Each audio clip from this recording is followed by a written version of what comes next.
Good evening. Good evening, good evening, good evening. Good evening भाई, क्या हाल है? Good evening, good evening, good evening, good evening. 2.0, 1.0, 2.0, 1.0, सब to आज वो करवा लेना चाहिए, है ना? आज ये करा लेना चाहिए। 1.0 वाले कितने और 2.0 वोट, है ना? वोट वाला। बहुत बढ़िया। Good evening, good evening. आज तो किसी का भी नाम नहीं ले पाऊंगा मैं, क्योंकि मुझे इतना तेज चैट चलता हुआ दिखाई दे रहा है। मुझे लग रहा है कम से कम 10-20 करोड़ लोग जो हैं क्लास अटेंड कर रहे हैं। तो इतनी तेज चैट चल रही है कि नाम एक आ गया कन्हैया पकड़ में। कन्हैया, गुड इवनिंग बेटा। ललित, एकता, दिलीप, अनिकेत, पता नहीं। Good evening, good evening, good evening, good evening. तो हाँ भाई, मैं समझ गया। अभी बहुत सारे लोग हो।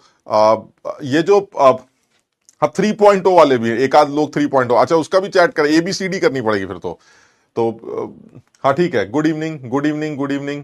आप देखो, मैं फिर से एक बार बता दूं, हम लोग ने थर्मोकेमिस्ट्री कर लिया था, तो उस थर्मोकेमिस्ट्री का जो पोर्शन प्रयास 2.0 वालों को रिकॉर्डेड के लेक्चर मिल गए होंगे।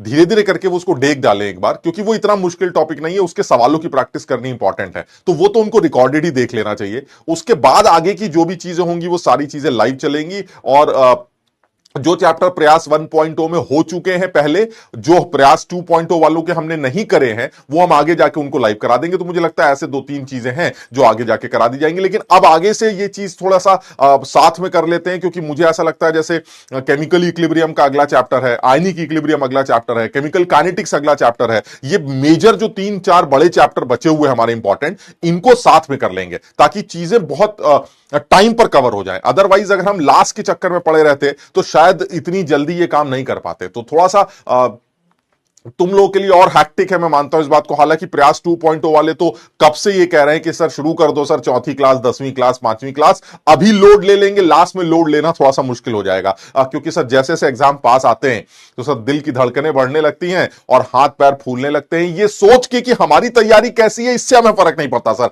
हमें इससे फर्क पड़ता है कि दूसरों की तैयारी कैसी होगी। हमें ऐसा लगता है जैसे जैसे एग्जाम पास आते जाते हैं, भले हम मेहनत क्यों ना कर रहे हो, लेकिन जैसे जैसे एग्जाम पास आता जाता है हमें ऐसा लगने लगता है यार वो लोग बहुत पढ़ रहे होंगे, यार उन लोगों की तैयारी अच्छी हो रही होगी, यार वो वाले बच्चे ज्यादा कर रहे होंगे, सर लग रहा है बाकी लोग ज्यादा अच्छा कर रहे होंगे। ऐसा वैसे कुछ होता नहीं है। इसलिए अपने ऊपर पूरा भरोसा रखो। मुझे ऐसा लगता है ये एग्जाम सिर्फ भरोसे का एग्जाम है। जो बच्चे अपने ऊपर है एग्जाम पूरा भरोसा रख के एग्जाम देने जाएंगे, मुझे ऐसा लगता है रिजल्ट देखने के बाद उनको अफसोस नहीं होगा। बस बात खत्म।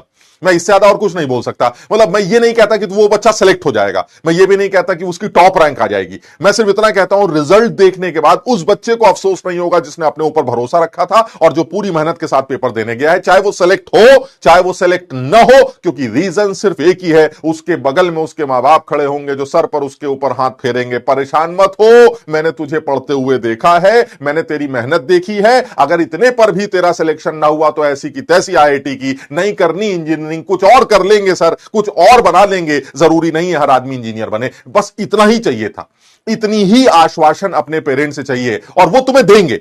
तुम में से बहुत सारे बच्चों ने मुझे मैसेज भी किए हैं। तुम में से कई बच्चों ने इंस्टाग्राम पे मैसेज करके बोला है कि सर हमने मैसेज किया था, हमने पेरेंट को कन्वे किया था आपकी बात, हमारे पेरेंट ने इवन आपकी बातें सुनी भी हैं और उन्होंने यही जवाब दिया है कि हमें फर्क नहीं पड़ता कि तेरा IIT में सिलेक्शन है या तेरा IIT में सिलेक्शन नहीं है, मुझे कोई फर्क नहीं पड़ता। अरे IIT के बारे में तो मैं ही अभी जानता हूं यार। इतना कौन सा किस किस के पेरेंट्स ऐसे हैं यार जो इतना बड़े पढ़े लिखे हैं, जिनको IIT के बारे में सारी बातें पता है, जिनको पता है कि NITs कैसे होते हैं, कौन सा NITs अच्छे होते हैं। अरे इतना कुछ नहीं पता होता है। वो तो उनको लगा कि बच्चे को इंजीनियर बनाना है, उन्होंने पूछा, भाई पता चला IIT कर लेते, चलो IIT की तैयारी करो। वो तो उन्होंने कह दिया करने के लिए, इसलिए आप कर रहे हैं। उनको भी ऐसा कोई खास बात नहीं थी, उनको भी सिर्फ एक ही चीज पता करनी थी, तुम मेहनत करने के लिए तैयार हो कि नहीं। तो मैं उस दिन भी बोल चुका हूं, तुम में से बहुत सारे बच्चों ने बोला भी था मुझे कि सर आप बिल्कुल सही कह रहे हैं। हमने जब अपने पेरेंट्स से पूछा कि जान लगा देंगे, रिजल्ट के बारे में क्या करें, तो उन्होंने यही जवाब दिया, ऐसी की तैसी तुम्हारे रिजल्ट की, तुम सिर्फ जान लगा दो, रिजल्ट आ गया बहुत बढ़िया, नहीं आया तो भी कोई फर्क नहीं पड़ता। एटलीस्ट मेहनत करने की आदत है, कुछ और करके देख लेना। यार इससे, जैसे मैं उस बार भी बोल चुका हूं, फिर मैं यही बोलूंगा, इससे ज्यादा और क्या चाहिए होता है? बोला हमें तो समझ में नहीं आता इससे ज्यादा और क्या खुशी चाहिए यार। तुमको पिछली बार भी समझाया था, इस बार भी समझा रहा हूं। आज सारे बच्चे, इसलिए ये बात बोल रहा हूं मैं कि मस्त रहो, जम के मेहनत करो, खुश रहो। किसी चीज की टेंशन मत करो, क्योंकि टेंशन लेने से कुछ नहीं होगा। और टेंशन हर उस बच्चे को नॉर्मल है, एक होता है एक लेवल है जो नॉर्मल। सर घबराहट हो रही, नॉर्मल है सर, हमें कोई घबराहट नहीं होती सर, काय क्या आईटीआई में कोई डर नहीं लगता, ये अब नॉर्मल है। ये तो बेकार की बात है सर। वो अंदर से एक डर लगता है, एग्जाम की डेट आ गई, नॉर्मल है, इसे नॉर्मल कहा जाता है यार, ये नॉर्मल सिचुएशन है। सर थोड़ी सी घबराहट हो रही है, पता नहीं पेपर कैसा आएगा, हाँ तो ये नॉर्मल है यार। जो आदमी पढ़ रहा है उसको ये घबराहट भी नहीं होगी। घबराहट किसको नहीं होगी? उसको नहीं होगी जिसने कुछ नहीं पढ़ा। वो कहेगा ऐसे कैसे पेपर किया, हमें कोई घबराहट नहीं हो रही, हमने आज तक कुछ पढ़ा ही नहीं, तो घबराहट किस बात की। तो मैं ये बताना चाह रहा हूं कि सब लोग जम के कोशिश करें, खूब कोशिश करें, परेशानी जितनी लेनी चाहिए उतनी ही ले, अननेसेसरी उल्टी सीधी परेशानी की जरूरत नहीं। क्योंकि आज सारे बच्चे हो, इसलिए एक दो बातें और करूंगा मैं। बहुत सारे बच्चों के कुछ जो डाउट्स भी आते हैं, जैसे एक दो बच्चों ने तो एक डाउट पूछ पूछ के परेशान कर दिया। अब एक कुछ डाउट्स इस तरह के आते हैं कि सर आप किस तरह से तैयारी करें, हमसे कोई हमसे कुछ चीजें हो नहीं रही हैं, हमारा बैकलॉग हो गया है, सवाल सॉल्व करने की कोशिश करते हैं तो ऐसा लगता है जैसे आता तो है लेकिन सवाल नहीं हो पा रहा है। इस तरह की कुछ कॉमन सी प्रॉब्लम्स हैं जो मेरे ख्याल से तुम सब एग्री करोगे बहुत सारे लोगों के साथ रहती है ना। पहली बात, ये नॉर्मल है। दूसरी बात, अरे यार तो मैंने कई बार जवाब भी दिया है बच्चों को, और मैंने ये बोला है जब कभी इस तरह की चीज लगे कि भाई चीजें समझ में नहीं आई या हमसे सवाल नहीं हो रहे हैं, तो आप उस चीज को बंद कर दिया करिए। आप बगल में जाकर चुपचाप उन चैप्टर्स को रिवाइज करना स्टार्ट कर दिया करिए जो आपको आते हैं। उससे होता क्या, देखो मैं बताता हूं प्रॉब्लम क्या है। ये एक बड़ा कॉन्टिन्यूअस प्रोसेस होता है, ये एक दिन का खेल नहीं है, 2 दिन का खेल नहीं है, ये एक कॉन्टिन्यूअस प्रोसेस है। इस कॉन्टिन्यूअस प्रोसेस में सबसे बड़ी परेशानी ये होती है कि जब हमें कोई चीज नहीं समझ में आती तो वो कॉन्टिन्यूएशन में शुरू होती, अरे यार अब चलो ठीक है कल देखेंगे, कल भी उठाया कल भी नहीं आया समझ में। प्रॉब्लम ये हो रही है कि हम उस चीज के पीछे पड़े हुए हैं और वो हमें परेशान कर रही है। इससे होता यह है कि धीरे धीरे धीरे इंटरेस्ट कम होने लगता है, और जहां एक बार इंटरेस्ट कम हो जाता है फिर आप माथा फोड़ लीजिए, कुछ नहीं होने वाला। मेरा सजेशन यह है कि इस प्रॉब्लम को अवॉइड करने का सबसे अच्छा तरीका है, चीज समझ में आए चाहे चीज समझ में ना आए, कम से कम अपने अंदर एक चीज ना आने देना, और वो है इंटरेस्ट खराब होना। सर इंटरेस्ट खराब नहीं है सर, केमिस्ट्री पढ़ रहे थे सर, मोल्स नहीं निकल रहे थे, इसका यह मतलब नहीं कि केमिस्ट्री से इंटरेस्ट खत्म हो गया। सर निकल आएंगे सर, कोई ऐसी कोई बड़ी बात नहीं है, आज नहीं निकले कल निकल आएंगे। हम इंटरेस्ट लूज नहीं कर सकते, ना फिजिक्स में, ना मैथ्स में, ना केमिस्ट्री में। हम किसी भी सब्जेक्ट में कोई इंटरेस्ट लूज अगर करने लग गया तो आप समझ लीजिएगा, आप जान भी लगा दीजिएगा, आपका नंबर अच्छे नहीं आने वाले, कुछ भी कर ली। अब इसका सर तरीका क्या है, सवाल करने बैठा था सर, कल मैं जो हूं सर, वो जिन बच्चों ने इलेक्ट्रोकेमिस्ट्री पढ़ लिया, कोई चैप्टर पढ़ लिया सर, उसको भी एक चैप्टर लेते हैं सर। कल मैं जो हूं वो गैशियस स्टेट के सवाल लगा रहा था सर, गैशियस स्टेट के सवाल जो है मुझसे हो नहीं रहे थे। मैंने सवाल लगाया सर, वो रियल गैस का एक सवाल था, और मुझे समझ में नहीं आया कि यार रियल गैस में सेकंड वीरियल कोफिशिएंट हमसे पूछ रहा है। सर हमने तो पढ़ा ही नहीं, सेकंड वीरियल कोफिशिएंट हमें याद ही नहीं आ रहा। अब सर हमें ऐसा लगा कि भाई हमारे पास का नहीं है सर, घबराहट होने लगी। धीरे धीरे ऐसा लगा सर, अगला सवाल उठा के देखा सर, वो दूसरा सवाल भी नहीं हो पा रहा था सर। अब ये जो शुरुआत हुई है ना, ये इंटरेस्ट खराब करने की शुरुआत, यहां से इंटरेस्ट खराब हो रहा है। सर उसने पीवीएनआरटी का सवाल पूछा सर, पीवीएनआरटी का सवाल हम कर रहे थे सर, हमसे आंसर नहीं निकल रहा था, हम समझ नहीं पा रहे थे सॉल्व कैसे करें। धीरे धीरे इंटरेस्ट खराब हो रहा है। इसका सबसे अच्छा तरीका यह है, सबसे अच्छा तरीका यह, किताब करिए बंद। सबसे पहली बात, रिलैक्स, कुछ नहीं पढ़ा। अभी हमने स्टेट्स ऑफ मैटर देखा ही नहीं था, हम केमिस्ट्री पढ़ ही नहीं रहे थे, बात खत्म हो गई। आप सोचिए मत उस बारे में कि आपसे वो सवाल नहीं हो रहा है, आपसे गैसीय स्टेट का सवाल नहीं हो रहा है, आपसे एटॉमिक स्ट्रक्चर का सवाल नहीं हो रहा है, मोल नहीं हो रहा है, आपसे पीरियोडिक टेबल नहीं हो रही। आप दिमाग मत लगाइए, आप सब भूल जाइए। आप इतना याद करिए कुछ तो आता होगा। हाँ बहुत सारी चीजें आती हैं। एक काम करते हैं यार, अच्छा खासा टाइम है, बेकार में माथा फोड़ने से अच्छा है किसी चीज को रिवाइज कर लेता हूं। फटाक से उठाइए, मैथ्स उठाइए, फिजिक्स उठाइए, केमिस्ट्री का कोई चैप्टर उठाइए जो आपको आता है। अब आप बैठिए तसल्ली से, आप बढ़िया कुछ खाइए पीजिए और अपना शुरू हो जाइए कुछ उन चीजों को रिवाइज करने के लिए जो आप रिवाइज करना चाह रहे हैं, बस जो आपको आती। जब आप उसको रिवाइज करना शुरू करेंगे तो क्या चीजें आती जाएंगी, अरे वाह, मोलारिटी मोल्स को निकालेंगे, वॉल्यूम निकालेंगे, दे मारेंगे, मस्त मोलारिटी बाहर आ जाएगी। चलिए जरा एक सवाल करते हैं, अरे वाह, M1V1 plus M2V2 upon V1 plus V2, नहीं मोलारिटी, अरे निकल आया। प्रीवियस उठाओ, प्रीवियस ईयर का सवाल लगाते हैं, अरे कितना लल्लू सवाल पूछा है, इनमें से कौन सी कॉन्सेंट्रेशन टर्म टेम्परेचर डिपेंडेंट होती है, खड़ाक से मोलारिटी पे टिक कर दिया, अब ये भी निकल आया। इससे इंटरेस्ट आ रहा है। जैसे इंटरेस्ट आएगा तो अंदर से कॉन्फिडेंस आएगा। मैं ये नहीं कह रहा कि इंटरेस्ट आते ही वो फिर से इडियोमेट्री में जाके घुस जाओ और फिर से जो है वो वीरियल कोफिशिएंट फाइंड करना शुरू कर दो ना। इंटरेस्ट आने लगा, आपने कहा थैंक गॉड, चलिए अब आप पढ़ाई स्टार्ट कर दीजिए, अब आपको जो पढ़ना पढ़ते रहिए, एटलीस्ट उस सब्जेक्ट से इंटरेस्ट मत हटाइए। अभी नेक्स्ट डे आप उस चीज को जब दोबारा उठाएंगे तो पॉसिबिलिटी है कि अब वो चीजें आपके समझ में आने लगे। बच्चा होता क्या है कि वो किसी चीज से घबराता है, फिर और घबराता है, और फिर उसका इंटरेस्ट खत्म होता है। घबराने से प्रॉब्लम नहीं है, सवाल न निकलने से प्रॉब्लम नहीं है, आज ना निकले, कल ना निकले, परसों ना निकले, इससे प्रॉब्लम नहीं है सर। 3-4 बार ना निकलने से इंटरेस्ट खराब होता है, और इंटरेस्ट खराब होने से मेरा मन नहीं लगता, मैं पढ़ना नहीं चाहता उस चीज को, जिसकी वजह से धीरे धीरे धीरे धीरे धीरे धीरे बैकलॉग स्टार्ट होता है। और सर बैकलॉग का मतलब यही है सर, इतना बड़ा लॉग पीछे रखकर जो आदमी चलेगा सर, उससे क्या ही होने वाला। आप मेरी बात समझ रहे हैं? मैं कई बार जवाब दे चुका हूं, सब लोगों को ये बता चुका हूं। जो जो भी बच्चा मुझे मैसेज करता है मैं उसको ये जवाब ही देता हूं, हल्की चीज उठा के रिवाइज कर लो, परेशान ना हो। बहुत छोटे छोटे सवाल लगाओ। तुम्हें नहीं लगता, तुम्हें नहीं लगता ये क्या बेवकूफी का जवाब है सर का, कि छोटे छोटे सवाल लगाओ, 2+2 = 4? ये क्या बात होती है सर? हमसे वीरियल कोफिशिएंट नहीं निकल रहा है और आप 2+2 की बात कर रहे हैं। मैं तुमसे ये नहीं कहता कि 2+2 लगाओगे तो सिलेक्ट हो जाओगे, मैं सिर्फ तुमसे ये कहता हूं 2+2 लगाओगे तो थोड़ा सा खुश हो जाओगे, क्योंकि आंसर निकल के आएगा। जब आंसर निकल के आएगा तो कॉन्फिडेंस बढ़ेगा, इंटरेस्ट नहीं जाएगा। अदरवाइज इंटरेस्ट जाने लगेगा अगर आप उसी को लेके बैठे रहे। जिस टाइम पर तुम्हें जरा सा भी लगे यार ये, उसी टाइम समझ लेना मामला गड़बड़ हो रहा है। किताब किनारे रखिए और ऐसा टॉपिक उठा लीजिए जो आपको आता है, फटाफट रिवाइज करिए, अंदर से अपने आप को बूस्ट करिए, फिर लेके आइए, फिर अपने आप को बूस्ट करिए, फिर लेके आइए। आप देखेंगे सब्जेक्ट में कम से कम एक पर्टिकुलर लेवल तक आपका इंटरेस्ट मेंटेन रहेगा, और हमें उसी लेवल की तैयारी करनी है, क्योंकि हमारा एग्जाम उसी लेवल की डिमांड रखता है। हमें कोई बहुत बड़ा जंग नहीं जीतनी है, एक आसान सा इम्तहान है, जिस इम्तहान को क्लियर करना है, जिसमें लाखों लोग बैठेंगे, और हमें उन लोगों में से कॉम्पीट करना है, कुछ लाख लोगों से, या इनफैक्ट 1 लाख लोगों से। यह कोई इतनी बड़ी बात नहीं है जो हम नहीं कर सकते। बस हमारे अंदर कॉन्फिडेंस होना चाहिए, जिसकी कमी है, जिसकी कमी है हमारे अंदर। तो मैं जो तुमको समझाना चाह रहा हूं, मैं कई बार जवाब दे चुका हूं, मैं फिर तुमको जवाब दे रहा हूं। जहां पर भी मुझे मैसेज मिलता है उस मैसेज का यही एक जवाब लिखता हूं। तुम में से कुछ लोग इस बात को एग्री करेंगे जिन्होंने भी इंस्टा में मुझे देखा है। मैंने उन बच्चों को सिर्फ यही एक बात बोली है। उनमें से बहुत सारे बच्चे मुझे मैसेज करके पूछते हैं सर ये प्रॉब्लम क्या करें। मेरा एक ही जवाब आता है, आसान कर लो, कुछ हल्का पढ़ लो, रिवाइज कर लिया करो, उन चीजों को रिवाइज कर लिया करो जो तुम्हें आती। इससे रिवीजन भी होगा, इंटरेस्ट भी बना रहेगा। अब आप जब दोबारा उस चीज को उठाएंगे हो सकता है आपसे वो सॉल्व होने लगे। इसलिए यह काम बहुत ज्यादा जरूरी है। क्लियर है? सब लोग को ये बात समझ में आ रही?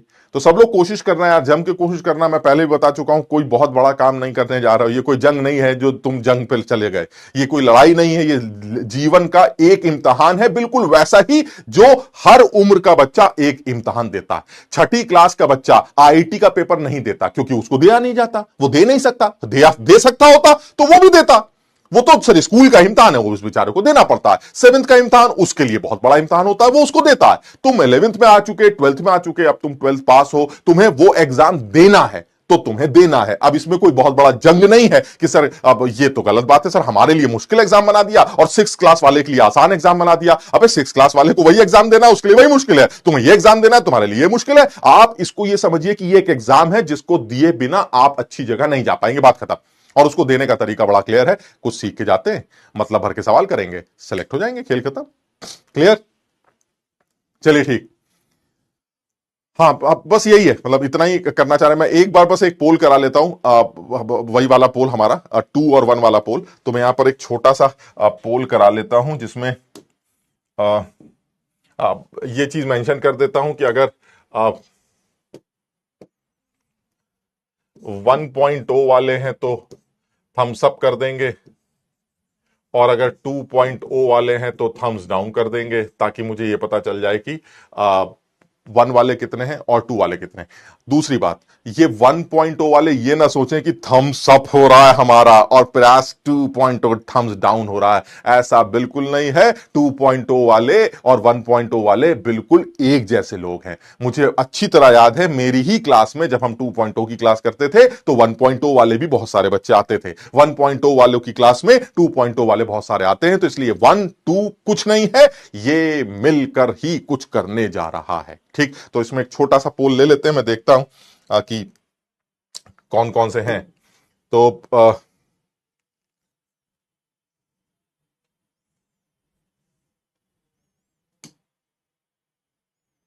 ये वाला वोट,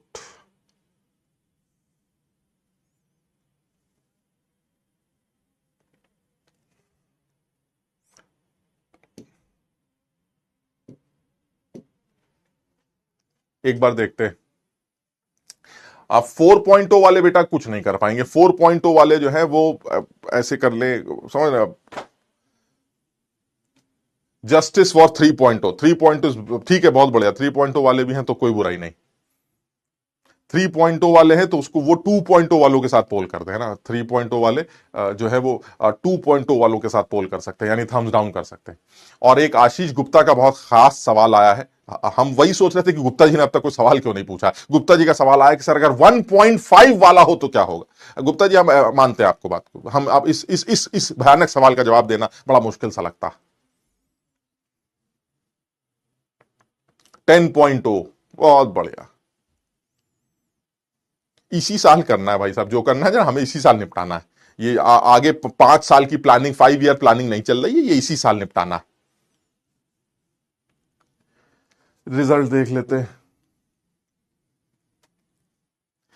आधे आधे, इस रिजल्ट से तो 50-50 है भाई, यानी आधे 1 वाले, आधे 2 वाले। और ये वो है जो चौथी क्लास में आए हैं, बात समझ रहे, ये चौथी क्लास में आए हैं। इसका मतलब है इनके भी आधे अभी नहीं आए हैं जो कि रिकॉर्डेड लेक्चर देखते होंगे। चलिए बहुत बढ़िया, तो ठीक है, तो हम इस चीज को स्टार्ट करते हैं और सब लोग कोशिश करेंगे, जम के मेहनत करेंगे। और मुझे लगता है कि किया जा सकता है और अच्छी कोशिश करें तो सिलेक्शन लाया जा सकता है। और मुझे फिर पर्सनली ये लगता है कि चीजें आसान हैं, चीजें मुश्किल नहीं है। एक लेवल पर चीजें मुश्किल नहीं है, उस लेवल के ऊपर जाने में जो कि जनरली हम कर लेते हैं। तुमने देखा होगा किसी टॉपिक पर जब हम आते हैं कि यार जेई वाला ये पूछ सकता है, उसको ये करना चाहिए था, वो ऐसा कर सकता था, तो वो वाली वो एक दूसरा लेवल हो गया। समझ बात को, एक लेवल हो गया, उसके बाद वो दूसरा वाला लेवल हो गया। वो दूसरा वाला लेवल भी तुम में से बहुत सारे लोग समझते हैं, ऐसा नहीं कि नहीं समझते हैं, लेकिन मैं ये कहूंगा कि उस लेवल तक समझने से पहले एक लेवल अपना तैयार करके जाएंगे, बस बात खत्म। उस तैयारी को तो मत छोड़ो यार, उस तैयारी में तो बवाल नहीं था यार। वो तैयारी तो बड़ी सीधी थी कि अगर आपको डेल्टा एच किसी रिएक्शन का निकालना है तो उसके लिए ये एक सीधा तरीका है। अरे तो तरीका है तो है, अगर आपको किसी सिस्टम में वेट दे रखा है तो मोल्स निकालने का ये तरीका है, ये लेवल है, और इस लेवल के सवाल मेंस लेवल पर आते हैं। तो सर इस लेवल को तो सीख सकते हैं, इस लेवल में तो कोई दिक्कत ही नहीं है, ये लेवल तो किया जा सकता। तो एटलीस्ट एक लेवल सीखा जाए, और उस एक लेवल के बाद का जो लेवल है उसको भी सीखना है। उसके लिए थोड़ा टाइम लग सकता है, और तुम में से बहुत सारे बच्चे वो भी सीखते हैं। क्लियर? चलिए ठीक, चलिए आगे बढ़ते हैं। चलिए तो अब हम स्टार्ट करते हैं। आज मैं बस एक बार और बोल रहा हूं, थर्मोकेमिस्ट्री का जो पोर्शन है वो रिकॉर्डेड लेक्चर के फॉर्म में पब्लिक को मिल चुका है, हर पब्लिक के पास है। वो मस्त रिकॉर्डेड लेक्चर अपना धीरे धीरे करके देखना स्टार्ट कर दें।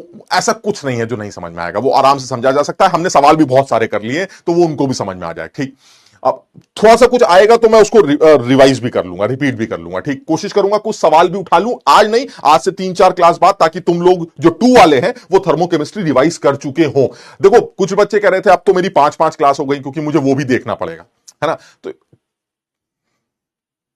करना पड़ेगा। ठीक, बहरहाल हम थर्मोडायनेमिक्स का पोर्शन स्टार्ट कर रहे हैं।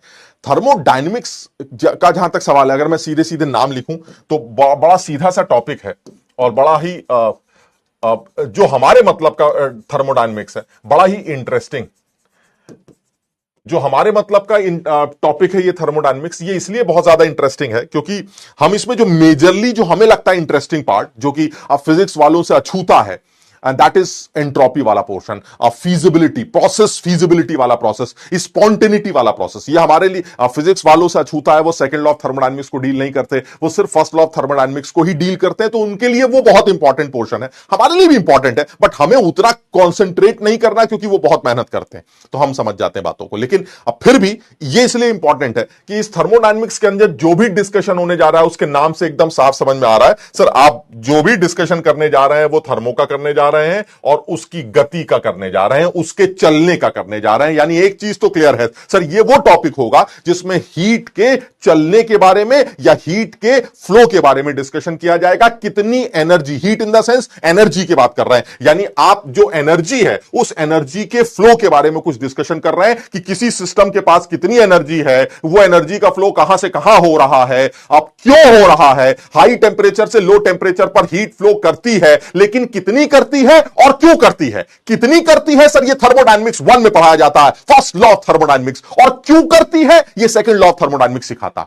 एक हॉटर बॉडी एक कोल्ड बॉडी को हीट ट्रांसफर कर रही है। बात समझना, बड़ी सिंपल सी बात कर रहा हूं। मान लीजिए मेरे पास एक बॉडी ये है और एक बॉडी ये, सारी दुनिया ये बात जानती है कि अगर मैं एक बॉडी का टेम्परेचर ले लूं T1 और दूसरी बॉडी का टेम्परेचर ले लूं T2, और बिल्कुल क्लियर है अगर मुझे सवाल में यह बात बता दी जाए कि T1 की वैल्यू T2 से बड़ी है, तो सारे बच्चे जरा जल्दी से मुझे इस आंसर बताएं कि अगर मैं T1 और T2 को आपस में जोड़ के रखता हूं, यानी अगर मैं T1 T2 को आपस में जोड़ के रखता हूं, तो अब जो नई सिचुएशन बनने वाली है उस नई सिचुएशन में हीट का फ्लो कहां से कहां होना चाहिए। जरा सारे बच्चे मुझे सोच के बताएं कि अब इस नई सिचुएशन में हीट का फ्लो कहां से कहां होना चाहिए। यानी अगर मैं इन दोनों को आपस में जोड़ के रखता हूं तो T1 से T2 की तरफ हीट फ्लो होना चाहिए या T2 से T1 की तरफ, रिजल्टेंट हीट फ्लो किस तरफ होगा। तो सर ये तो बड़ा आसान है सर, जिसका टेम्परेचर ज्यादा है हॉटर बॉडी से कोल्ड बॉडी की तरफ हीट ट्रांसफर होती है। तो सर इसमें सोचने की जरूरत नहीं है सर, हीट ट्रांसफर जो है वो ऐसे होगी, यानी T1 वाले temperature, suppose this is block A and this is block B, so this is block A and this is block B, तो इसमें कोई शक नहीं है सर हीट ट्रांसफर जो है वो ए से बी, शाबाश 1 से 2 की तरफ होगी, इसमें सोचने की जरूरत ही नहीं। ये दो बातों में डिपेंड कर, अब दो बातों से इसको लिंक करेंगे। पहला, हाउ मच, अभी हम सॉल्व कुछ नहीं कर रहे हैं, सिर्फ समझा रहा हूं मैं इस बात को, how much heat flows from A to B, कितनी हीट ए से बी फ्लो हुई, उसके लिए डेटा चाहिए होगा। हम डेटा वेटा की बात नहीं कर रहे, लेकिन अगर मान लीजिए कुछ कुछ हमें पता होता तो हम आपको बता देते कि कितनी हीट का फ्लो हो रहा है। और सब लोग, तुम लोग हीट ट्रांसफर पढ़ रहे हो फिजिक्स में, तुम सब जानते हो इस बात को कि जो बच्चे प्रयास 2 में है उनको भी मुझे लगता है हीट बहुत जल्दी स्टार्ट होने वाली है। तो जो लोग हीट ट्रांसफर पढ़ रहे हैं उनको पता है कि सर हॉट बॉडी से कोल्ड बॉडी में हीट ट्रांसफर होती है, और वो हीट ट्रांसफर निकालने का अपना MS डेल्टा टी वगैरह न जाने कुछ तरीका होता है, वो हम निकाल सकते हैं कितनी हीट फ्लो हो रही है। सर हमें पता है सर कितनी हीट फ्लो हो रही है, क्लियर है, ठीक। ये जो आप बात कर रहे हैं ना कितनी हीट फ्लो हो रही है, यही मैं तुम्हें बताना चाह रहा था। This is dealt in first law of thermodynamics, this is first law, ये फर्स्ट लॉ है मेरा।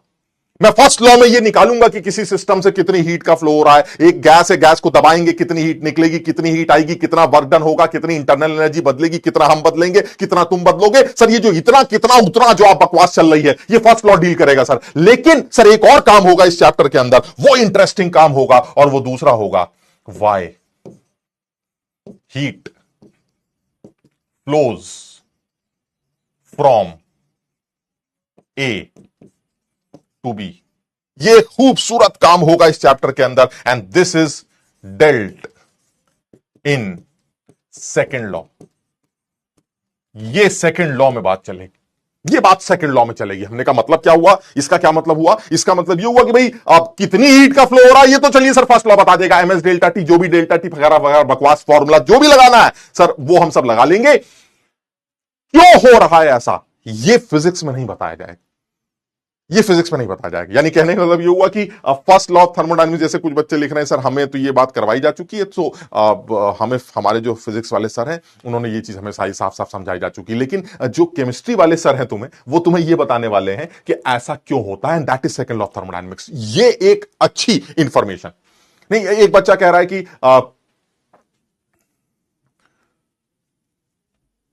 एक बच्चा कह रहा है कि सर इसमें इक्विलिब्रियम बनता है।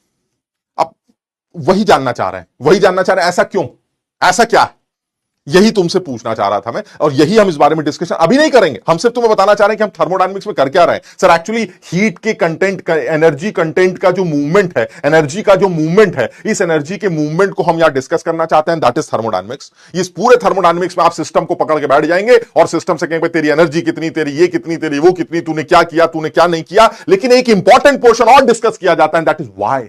ऐसा क्यों हुआ कि जब आप किसी गर्म टुकड़े के सामने एक ठंडा टुकड़ा जोड़ दें तो गर्म टुकड़े से ठंडे टुकड़े की तरफ हीट फ्लो होती।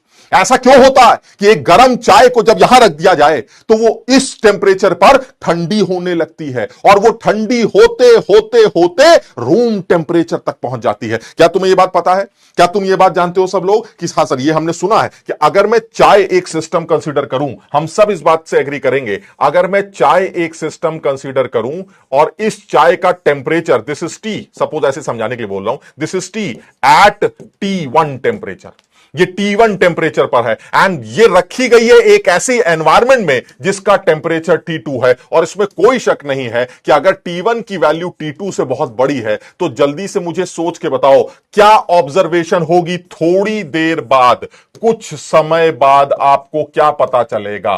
कुछ समय बाद हमें क्या पता चलेगा?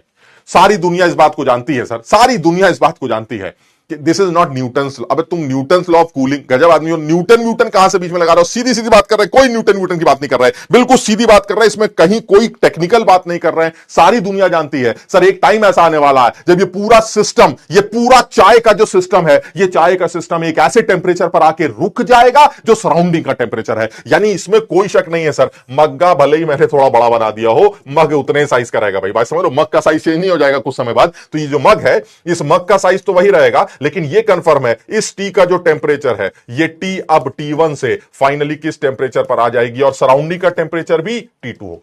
यानी इसमें कोई शक नहीं है कि सर T1 जो है वो, यार कैसे गंदे की बात करो, T1 जो है, हाँ T1 is equal to T2 मत बोलो, T1 is equal to T2 मत बोलो, T1 जो है वो बढ़कर T2 हो जाएगा। ये समझ बात को? यानी इसका जो टेम्परेचर है कुछ समय बाद, अब दो बातें आती, ये थर्मोडायनेमिक्स है, that means there is a flow of heat, no doubt there is a flow of energy. Sir यहां इस पूरे खेल में एनर्जी का फ्लो चल रहा है, इसमें कोई शक नहीं है सर, या तो एनर्जी आ रही है या एनर्जी जा रही है। जितना मेरा दिमाग कहता था वो यही है कि सर इस केस में जो है एनर्जी जा रही, यानी सर हीट का फ्लो चल रहा है, इसमें कोई शक नहीं है हीट फ्लो चल रहा है, and this is understanding and this is actually thermodynamics. सवाल यह है कितनी हीट का फ्लो चल रहा है, सर ये भी बताऊंगा, सर ये भी मैं निकाल के देख सकता हूं कितनी हीट का फ्लो चल रहा है, और मुझे ये भी बताना पड़ेगा कि ऐसा क्यों हो रहा है। यानी जब बात कितने की आएगी तो फर्स्ट लॉ ऑफ थर्मोडायनेमिक्स को बुला लेंगे, जब बात कितने की आएगी तो फर्स्ट लॉ ऑफ थर्मोडायनेमिक्स को बुला लेंगे, कितने मतलब हाउ मच हीट।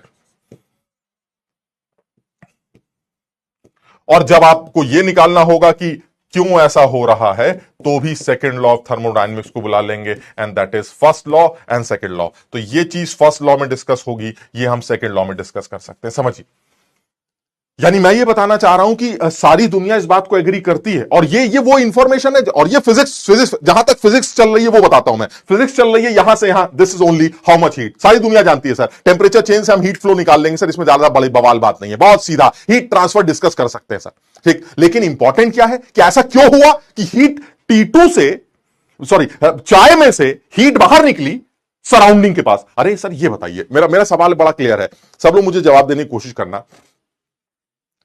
अब क्या सराउंडिंग के पास हीट नहीं है, हां या ना? क्या इस प्रोसेस में सराउंडिंग के पास हीट या एनर्जी नहीं है? परमवीर कह रहा है कि सर नींद का फ्लो बहुत जोर से चल रहा है, नींद का फ्लो बहुत जोर से चल रहा है। क्या सराउंडिंग के पास एनर्जी नहीं है? बहुत सारे बच्चे बता रहे हैं बिल्कुल है सर, सराउंडिंग के पास एनर्जी क्यों नहीं है? सर T2 टेम्परेचर होगा कुछ 25 डिग्री 40 डिग्री, सर सराउंडिंग के पास एनर्जी है। तो ऐसा क्यों नहीं है, ऐसा क्यों नहीं है कि अगर सराउंडिंग के पास एनर्जी है तो ऐसा क्यों नहीं है कि सराउंडिंग कुछ हीट इस चाय को और दे दे? क्या तुम समझो, क्या देने के लिए है नहीं उसके पास हीट? है सर, इसके पास हीट है, बिल्कुल दे सकता है सर, इसके पास बहुत हीट है, इसके पास टेम्परेचर T2 है सर, इसके पास हीट है। यानी क्या यह पॉसिबल नहीं है कि वो चाय से कहे ठीक है तू T1 पर है, मुझे कोई दिक्कत नहीं, तेरा टेम्परेचर मुझसे ज्यादा है, लेकिन मैं तुझे थोड़ा और दे देता हूं, मुझे क्या है, मेरे पास हीट है, मैं दे लेता हूं। यानी यह भी तो पॉसिबल था कि कुछ हीट का फ्लो ऐसा हो जाता। इसमें क्या बुराई थी? आप समझिए मैं क्या समझाना चाह रहा हूं। मैं ये समझाना चाह रहा हूं चाय गर्म है, मैं मान लेता हूं, ऊपर का माहौल थोड़ा ठंडा है, लेकिन ऊपर के माहौल के पास एनर्जी है, तो ये क्यों कह रहे हैं कि चाय ने हीट बाहर फेंकी?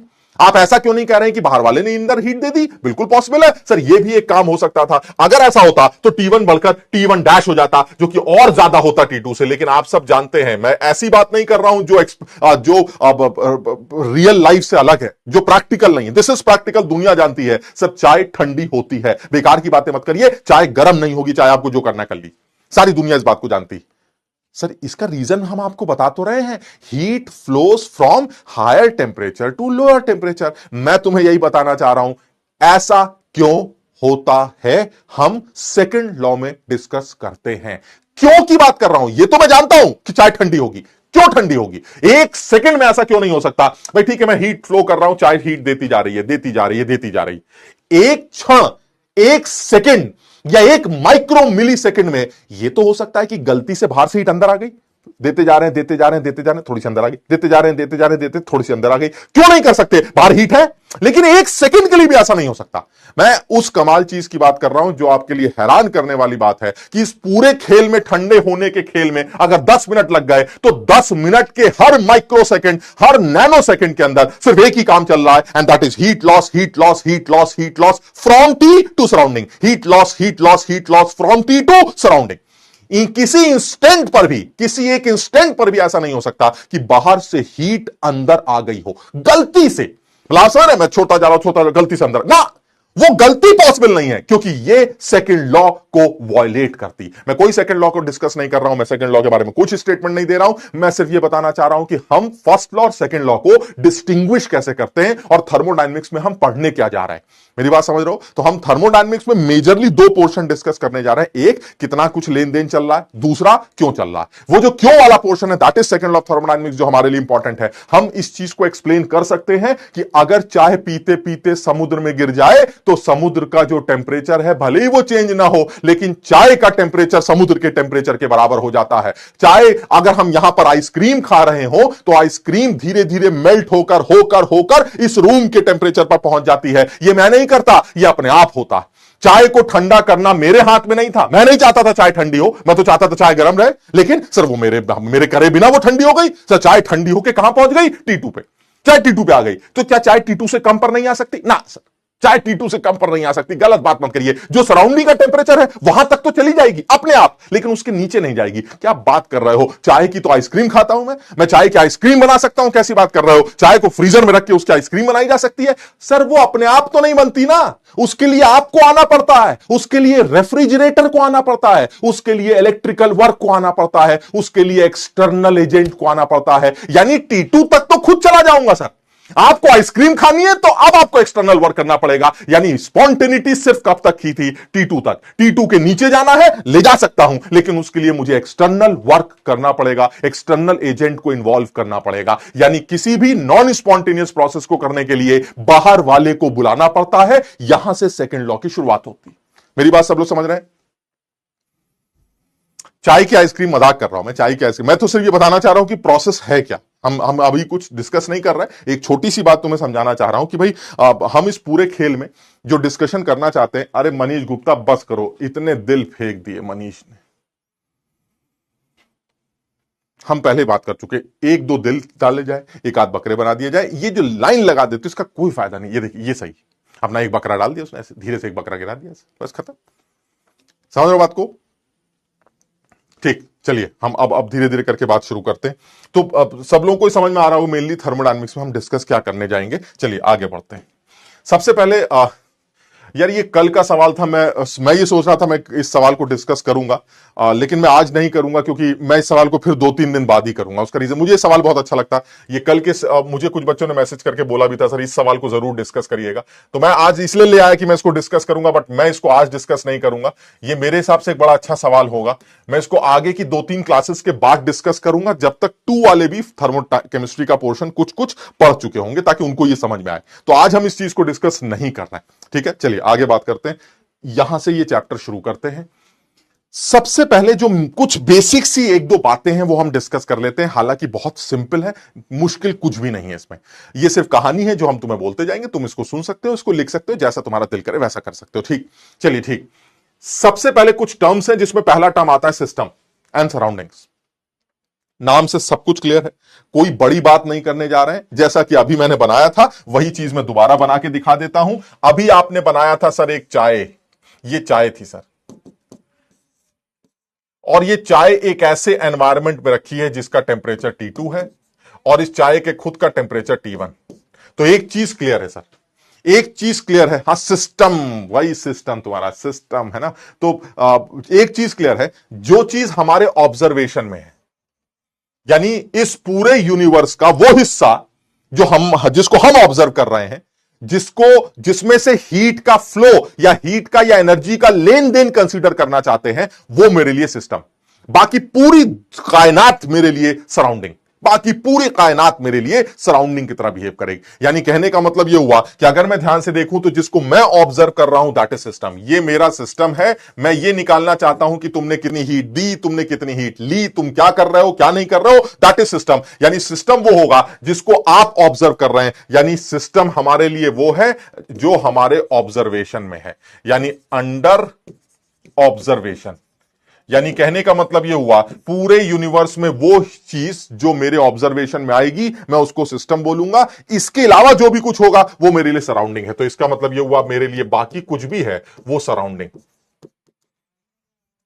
क्लियर है? यानी कहने का मतलब यह हुआ, अगर मैं डेफिनेशन जो मैं लिख के लाया हूं तुम्हें बोलूं तो system is the part of universe which is arbitrarily set off from the rest of the universe by definite boundaries for the purpose of experimental और थ्योरेटिकल स्टडीज। ये इनकी एक बकवास सी डेफिनेशन है, आप बिल्कुल दिमाग नहीं लगा रहे, बहुत सीधी सी बात कर रहे हैं कि आप जिस चीज को ऑब्जर्व कर रहे हैं वो आपका सिस्टम है। एक ऐसी चीज जिसके अंदर से हीट फ्लो, एनर्जी का लेन देन आप ऑब्जर्व करना चाहते हैं वो मेरे लिए सिस्टम है। इसके अलावा जो भी कुछ है वो मेरे लिए सराउंडिंग। अच्छा, बात अब बड़ी सीधी सी निकल के आती है कि अगर आप ये कहते हैं कि ये आपके लिए सिस्टम है और ये आपके लिए सराउंडिंग है, तो इनके बीच में कहीं ना कहीं कुछ ना कुछ तो ऐसा होना चाहिए जो इन दोनों को आपस में सेपरेट कर रहा है। बिल्कुल होना चाहिए, और इसी को आप बाउंड्री का नाम दे देते हैं। This is boundary. यानी कहने का मतलब यह हुआ सिस्टम और सराउंडिंग के बीच में एक बाउंड्री होगी। उस बाउंड्री के बारे में अगर मैं बात करूं तो इसके बारे में आप तीन बातें बोल सकते हैं। पहली बात, ये बाउंड्री रिजिड भी हो सकती है, ये बाउंड्री फ्लेक्सिबल भी हो सकती है। यानी कहने का मतलब यह हुआ ये सॉलिड जैसी रुकी हुई बाउंड्री, समझ रहे हो, एक फिक्स बाउंड्री हो सकती है, ये फ्लेक्सिबल भी हो सकती है। चलिए ठीक है, बिल्कुल सही है, ये फ्लेक्सिबल बाउंड्री भी हो सकती है। यह भी पॉसिबल है कि ये हमारी डायथर्मिक बाउंड्री हो। डायथर्मिक बाउंड्री का मतलब है एक ऐसी बाउंड्री जिसमें से हीट का फ्लो हो सकता हो, एनर्जी का फ्लो हो सकता हो, ऐसा भी पॉसिबल है। और ऐसा भी पॉसिबल है कि ये हमारी एक ऐसी बाउंड्री हो जो कि एडियाबेटिक हो, जिसमें से हीट का फ्लो ना हो सकता हो, ये भी पॉसिबल है। यानी इस तरह से आप बाउंड्री को भी डिफाइन कर सकते हैं। तीसरा तरीका और भी है डिफाइन करने का, ये रियल भी हो सकती है और ये इमेजिनरी भी हो सकती है। इमेजिनरी भी हो सकती है। यानी कहने का मतलब यह हुआ कि अगर आप यहीं पर ऑब्जर्व करें तो आपको समझ में आएगा ये जो सिस्टम आपके सामने रखा है, इस सिस्टम को अगर मैं ध्यान से देखूं तो ये जो इसकी बाउंड्री है, जरा ध्यान से बताना, दिस इज रियल ट्रू, हां सर रियल, बिल्कुल सही है। दिस इज रिजिड, हां सर बिल्कुल ये भी रिजिड है। और यह भी पॉसिबल है कि अगर ये इंसुलेटेड सिस्टम नहीं है तो ये हीट फ्लो भी करवा सकती है, तो it can be diathermic system, diathermic boundary और एडियाबेटिक बाउंड्री, दैट डिपेंड्स। ठीक, अच्छा, लेकिन सर एक और बाउंड्री है, सर एक और बाउंड्री है जिसको आप ऑब्जर्व करें, वो बाउंड्री ये, अगर आप समझें तो एक सर और बाउंड्री है जो बिल्कुल दिखाई नहीं देती, वो बाउंड्री मेरी imaginary boundary. This is imaginary boundary. यानी मुझे दिखाई तो नहीं देती, बट वो एक बाउंड्री है जिसको आप इमेजिनरी बाउंड्री बोल सकते हैं। सारी सिस्टम और सराउंडिंग को आपस में सेपरेट करने के लिए आप एक इमेजिनरी बाउंड्री भी बना सकते हैं, एक रिजिड रियल बाउंड्री भी बना सकते हैं। वो बाउंड्री ऐसी भी हो सकती है जो हीट फ्लो को या एनर्जी फ्लो को अलाउ करे, वो ऐसी भी हो सकती है जो हीट फ्लो को अलाउ ना करे। अगर वो हीट फ्लो को अलाउ करती है तो वो डायथर्मिक बाउंड्री होगी, और नहीं करती है तो वो एडियाबेटिक बाउंड्री होगी। क्लियर है? तो बहुत सीधी सी कहानी है। आप जिसको ऑब्जर्व कर रहे हैं, सपोज मैं इस चीज को ऑब्जर्व करना चाहता हूं, तो जब आप इस चीज को ऑब्जर्व करेंगे तो इस चीज को ऑब्जर्व करते वक्त आपने सिर्फ इसको देखा, तो दैट मींस ये जो सिस्टम है, ये मेरा ये जो पोर्शन है इस यूनिवर्स का, ये मेरा सिस्टम है। बिकॉज मैं इससे पूछूंगा कि तेरे अंदर से कितनी हीट का लेन देन या कितनी एनर्जी का लेन देन चल रहा है। इसके अलावा जो भी कुछ है वो मेरे लिए सराउंडिंग होगा, और सिस्टम और सराउंडिंग ऑब्वियसली एक दूसरे से अलग होते होंगे, उसके लिए ये काम करनी पड़े। क्लियर है? दूसरी बात पे आते हैं। ये जो आपने सिस्टम डिफाइन किया है, इस सिस्टम को भी मैं डिफाइन कर सकता हूं। अगर मैं सिर्फ सिस्टम की बात करूं तो मैं इस सिस्टम को भी डिफाइन कर सकता हूं। अगर मैं सिस्टम की बात करूं तो मैं सिस्टम का पहली तरह से डिफाइन करता हूं, and that is an open system. क्या लगता है इसके नाम से, क्या लगता है? और ये अच्छी डेफिनेशन है यार, मतलब सुनो, हमें ऐसा लगता है जैसे फिर वही वाली बात आती है, मेंस लेवल पे पूछ लो, समझ बात को, मेंस लेवल पे छोटे छोटे ऑब्जेक्टिव बना के। तो ओपन सिस्टम किसको कहेंगे सर? ऐसा क्या, ऐसा कौन सा इसमें कमाल की बात है? ओपन सिस्टम एक ऐसा सिस्टम होगा जो ओपन है। ये लीजिए sir, this is an open system, ये एक ओपन सिस्टम है सर। ये आपका ये सिस्टम है, मान लीजिए ये एक ओपन सिस्टम। अब आप बताइए जरा, इस ओपन सिस्टम को अगर आप ऑब्जर्व कर रहे हैं, इस ओपन सिस्टम को अगर आप ऑब्जर्व कर रहे हैं, तो इस ओपन सिस्टम में ध्यान से अगर देखा जाए तो क्या चीज हो सकती? एक चीज तो क्लियर है सर, इस ओपन सिस्टम के लिए delta M is not equal to 0। बताओ मेरी बात समझे? यानी एक ऐसा सिस्टम जिसमें मास का एक्सचेंज हो सकता है, यानी डेल्टा एम जीरो ना हो, यह भी हो सकता है। डेल्टा मतलब मास कम हो गया या मास बढ़ गया, तो ऐसे में डेल्टा एम की वैल्यू जीरो नहीं होगी, डेल्टा एम कुछ वैल्यू होगी, तो इसका मतलब ये हुआ delta M should not equal to zero. बिल्कुल सही है। और दूसरा एक चीज और भी है सर, इस प्रोसेस में एनर्जी का लेन देन भी हो सकता है, एनर्जी का भी लेन देन हो सकता है, यानी delta energy should not equal to zero. अब ये एनर्जी के दो फॉर्म हो सकते हैं, आप समझिएगा बात को। एक एनर्जी का फॉर्म हीट हो सकता है कि आप हीट का लेन देन कर रहे हैं, और एक एनर्जी का फॉर्म वर्क हो सकता है कि आप वर्क की बात कर रहे हो। यानी आप इस सिस्टम पर अगर वर्क कर रहे हैं या ये सिस्टम वर्क कर सकता है तो वो भी एनर्जी का फ्लो माना जाएगा। अगर ये हीट का लेन देन चल रहा है, हीट आ रही है तो भी वर्क उसको एनर्जी का फ्लो माना जाएगा, अगर हीट जा रही है तो भी इसे एनर्जी का फ्लो माना जाएगा। यानी कहने का मतलब ये हुआ, मास में चेंज जीरो नहीं होगा, एनर्जी में चेंज जीरो नहीं होगा, ऐसा सिस्टम ओपन सिस्टम के नाम से जाना जाएगा। अब मुझे सोच के जवाब देना, इस बाउंड्री को डायथर्मिक होना जरूरी है या आइसोलेटेड होना जरूरी है या फिर रियल होना जरूरी है, इमेजिनरी होना जरूरी है? सर एक चीज बिल्कुल समझ में आती है, आप कुछ भी कर लीजिए, अगर मास का फ्लो हो रहा है तो देख के एकदम साफ समझ में आता है ये ओपन सिस्टम है, इसमें कहीं ना कहीं अगर मास का फ्लो इंक्लूडेड है, एनर्जी का फ्लो इंक्लूडेड है, तो सर ये बाउंड्री कुछ ना कुछ, अगर ये ओपन सिस्टम है तो बाउंड्री कैसी भी हो, हीट का फ्लो, एनर्जी का फ्लो या मास का फ्लो, खुले एरिया से भी हो सकता है। तो इसलिए ये बाउंड्री कैसी है मुझे इससे कोई फर्क नहीं पड़ता कि ये इंसुलेटेड है या फिर एडियाबैटिक या डायथर्मिक है, मुझे इससे कोई लेना देना नहीं। बात समझ रहे मेरी बात को? सबको ये बात समझ में आ रही है? ये कुछ भी हो सकती है, ये एक रियल बाउंड्री हो सकती है सर, जैसे यहां पर एक इमेजिनरी बाउंड्री है, this is an imaginary boundary, ये इमेजिनरी बाउंड्री है। तो अगर आपके पास एक ऐसी जगह है जहां से हीट का फ्लो, एनर्जी का फ्लो या फिर मास का फ्लो हो सकता है, तो that will be an open system. Clear? ठीक है। दूसरे तरह के अगर आप सिस्टम की बात करें तो सर वो क्लोज सिस्टम हो सकता है। ये भी अच्छा डेफिनेशन हो गया, क्लोज सिस्टम किसे कहेंगे?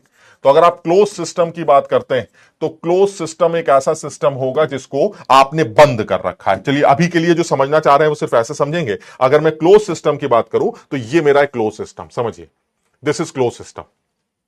अच्छा, अब इस क्लोज सिस्टम को कैसे डिफाइन कर रहे हैं? अगर ये क्लोज सिस्टम है तो एक चीज तो क्लियर है, if it is close then delta M will be zero. बताओ मानते हो कि नहीं? एक आयुष कह रहा है सर लिखने दीजिए। अमा हटाइए, कहां चक्कर में पड़े हैं, हम लिखा लिखा दे देंगे, तुम पढ़ लेना। अमा इसमें क्या लिखना है यार, ये तो ऐसी आज पहली क्लास इसलिए थोड़ा सा माहौल बना रहे हैं, अदरवाइज तो आप तो स्पीड में चलेगा मामला।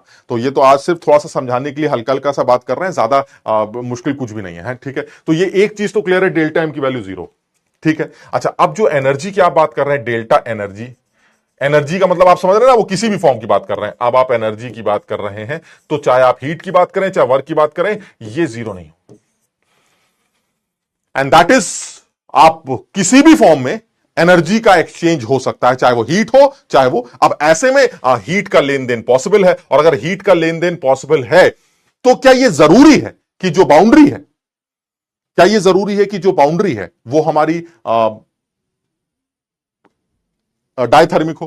क्या यह जरूरी है कि यह बाउंड्री डायथर्मिक हो? क्या क्लोज सिस्टम में बाउंड्री शुड बी डायथर्मिक? यह सवाल, क्या क्लोज सिस्टम में बाउंड्री डायथर्मिक होना जरूरी? यस, ये कह रहे हैं कि सर ये डायथर्मिक होना जरूरी है, ये मेरा सवाल था। अगर ये डायथर्मिक है तो इसका मतलब ये हुआ कि सर ये हीट का फ्लो अलाउ करेगी, क्योंकि अगर ये इंसुलेटेड होती, आइसोलेटेड होती, तो ऐसे में हीट का फ्लो भी नहीं होता। अब हीट का फ्लो भी नहीं हो रहा, मास का फ्लो तो ढक्कन बंद है ही, तो ऐसे में तो खेल ही खत्म हो जाएगा। नहीं, समझो बेटा, समझो बात को। अब आते हैं इंपॉर्टेंट बात, बहुत ध्यान से समझना है सब लोगों को। अब इंपॉर्टेंट बात करते हैं। इंपॉर्टेंट बात क्या है आप ये बताइए, अब जो मैं डायग्राम बना रहा हूं क्या वो ओपन सिस्टम नहीं, क्या वो क्लोज सिस्टम नहीं? जरा बताना, क्या ये क्लोज सिस्टम नहीं?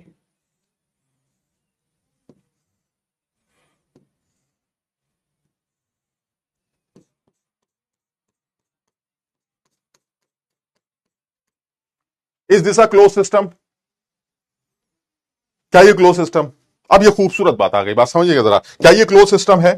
हाँ sir, this is a close system, इसमें दिमाग लगाने की जरूरत नहीं है, this is a close system, इसमें कोई शक नहीं है। और इस क्लोज सिस्टम में delta M is equal to 0 है, बिल्कुल सही है। मास का लेन देन मत करिए सर, ढक्कन बंद है सर, बात खत्म करिए। ऐसा थोड़ी ना कि अंदर गैस है तो गैस फैल, अब गैस का नंबर ऑफ मोल्स बढ़ जाएंगे या घट जाएंगे। सर ढक्कन बंद हो रखा है, पिस्टन लगा हुआ है, ये मेरा पिस्टन है। अगर आपने पिस्टन लगा रखा है तो ऐसे में बिल्कुल दिमाग लगाने की जरूरत नहीं है सर, ये सिस्टम हमारा क्लोज। लेकिन क्या ऐसा नहीं हो सकता कि ये पिस्टन ऊपर उठ जाए?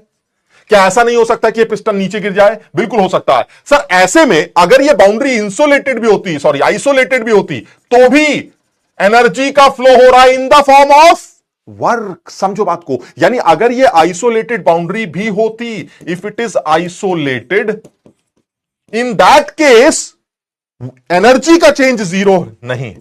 समझो, delta energy is not equal to 0। ऐसा हो सकता है क्योंकि एनर्जी के दो फॉर्म थे। अगर ये आइसोलेटेड है तो हीट तो फ्लो नहीं होगी, लेकिन वर्क तो हो सकता है, वर्क तो किया जा सकता है सर। पिस्टन को नीचे धकेला जा सकता है, पिस्टन को ऊपर भी धकेला जा सकता है। ऐसे में सर वर्क तो हो सकता है, और अगर वर्क हो सकता है तो इसका मतलब एनर्जी का चेंज जीरो नहीं है। अगर एनर्जी का चेंज जीरो नहीं है तो इसको भी क्लोज सिस्टम की ही कैटेगरी में डाला जाएगा। आप समझिए, यानी तुम ये कह रहे थे कि क्लोज सिस्टम के केस में बाउंड्री का डायथर्मिक होना जरूरी है। मेरा मानना यह है कि क्लोज सिस्टम में बाउंड्री का डायथर्मिक होना जरूरी नहीं है। अगर वर्क डन की पॉसिबिलिटी हुई तो वर्क डन हो सकता है, जिसकी वजह से पक्का है क्लोज सिस्टम की कैटेगरी में डेल्टा एनर्जी जीरो नहीं होगी।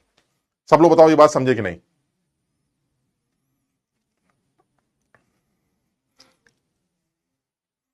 तो एक अच्छा ऑब्जेक्टिव बन सकता है, मतलब आप समझ, एक अच्छा ऑब्जेक्टिव बना के एक डायग्राम बना देगा, वो कहेगा this is a close system.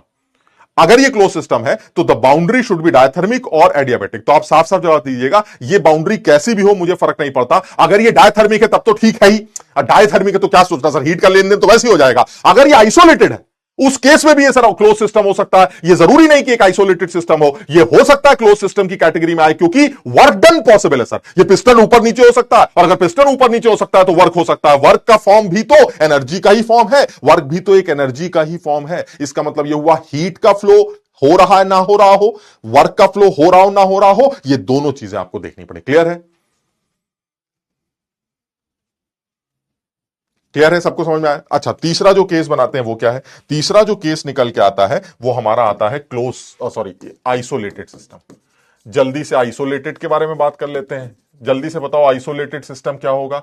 Isolated system एक ऐसा सिस्टम होगा जिसमें सर सब कुछ खेल ही खत्म कर दीजिए, खेल ही खत्म हो गया। ये एक आइसोलेटेड सिस्टम है जिसमें सब कुछ आइसोलेटेड है, जिसमें सब कुछ बंद है। ये एक आइसोलेटेड सिस्टम ले लेते हैं जिसमें आपने आइसोलेशन कर रखा है। यानी मान लीजिए ये एक आइसोलेटेड सिस्टम है, और इस आइसोलेटेड सिस्टम में कहीं कुछ कर ही नहीं सकते आप, पूरा आइसोलेशन। ऐसे में सर जब मामला इतना टाइट कर दिया आपने, इतना पैक कर दिया, तो एक चीज तो क्लियर है सर, डेल्टा एम की वैल्यू भी जीरो होगी और एनर्जी का फ्लो भी नहीं हो सकता किसी भी फॉर्म में।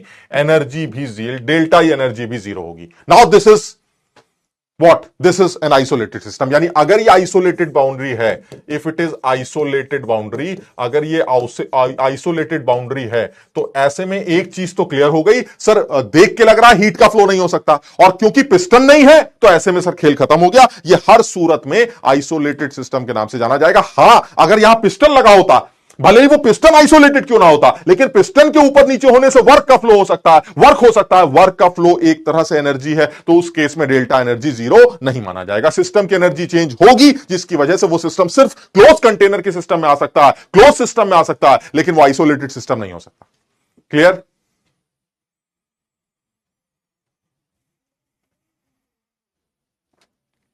आइसोलेटेड में रिजिड बाउंड्री है, बिल्कुल सही है। आइसोलेटेड में बाउंड्री बिल्कुल रिजिड है, इसमें दिमाग लगाने की जरूरत नहीं है। This is rigid boundary. और वैसे भी ये तो एक ऐसी बाउंड्री है जिसने सिस्टम सराउंडिंग को एक दूसरे से बिल्कुल ही सेपरेट कर रखा है, इन टर्म्स ऑफ मास और इन टर्म्स ऑफ एनर्जी, कोई लेना देना नहीं। क्लियर? अगर आपने पिस्टन लगा दिया तो वही सिस्टम क्या बन जाएगा? एक क्लोज सिस्टम बन जाएगा। उस केस में एनर्जी, हीट का फ्लो नहीं है, लेकिन एनर्जी का फ्लो वर्क के फॉर्म में हो सकता। क्लियर? चलिए ठीक, आगे बढ़ते हैं, नेक्स्ट बात पर आते हैं। नेक्स्ट पॉइंट आती है हमारी अब कुछ बेसिक प्रॉपर्टीज हैं जिनके बारे में छोटा सा डिस्कशन कर लेना चाहिए, and that is thermodynamic properties की अगर आप बात करते हैं या कुछ सिस्टम की कुछ प्रॉपर्टीज के बारे में बात करते हैं, तो हम उनके बारे में अगर कुछ सोचें तो सबसे पहले प्रॉपर्टीज में हमारा नाम आता है एक्सटेंसिव प्रॉपर्टीज को लेकर। एक्सटेंसिव प्रॉपर्टीज, कोई आदमी मुझे समझदार बताएगा कोई जल्दी से एक्सटेंसिव प्रॉपर्टी? अबे हैप्पी बर्थडे तुम्हारा होगा, हमारा कोई हैप्पी बर्थडे नहीं। कोई बताएगा एक्सटेंसिव प्रॉपर्टी में क्या आता है? What is extensive property?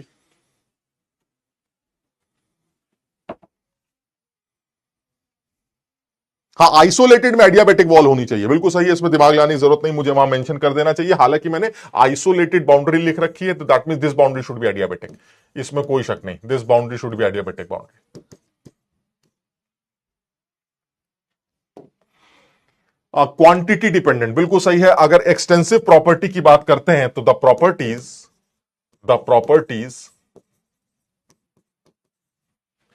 Which depends on मास और साइज।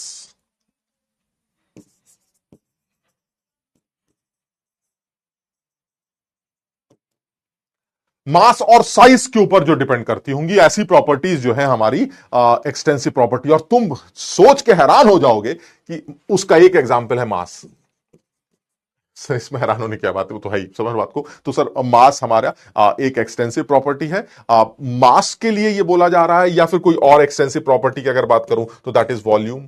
हाँ ये भी ठीक है सर, अब कुछ एक आध एग्जांपल और भी लेंगे, लेकिन मैं सिर्फ अभी समझाना क्या चाह रहा हूं, ऐसी प्रॉपर्टीज जो मास या साइज के ऊपर डिपेंड करती है, दैट विल बी हमारी एक एक्सटेंसिव प्रॉपर्टी की कैटेगरी में डाला जाएगा। इंपॉर्टेंट बात जो है इसके अंदर ये है कि एक इंफॉर्मेशन तो चलिए ये ठीक है, मैं मान लेता हूं आपकी कि ऐसी प्रॉपर्टीज जो मास और साइज पे डिपेंड कर रही है।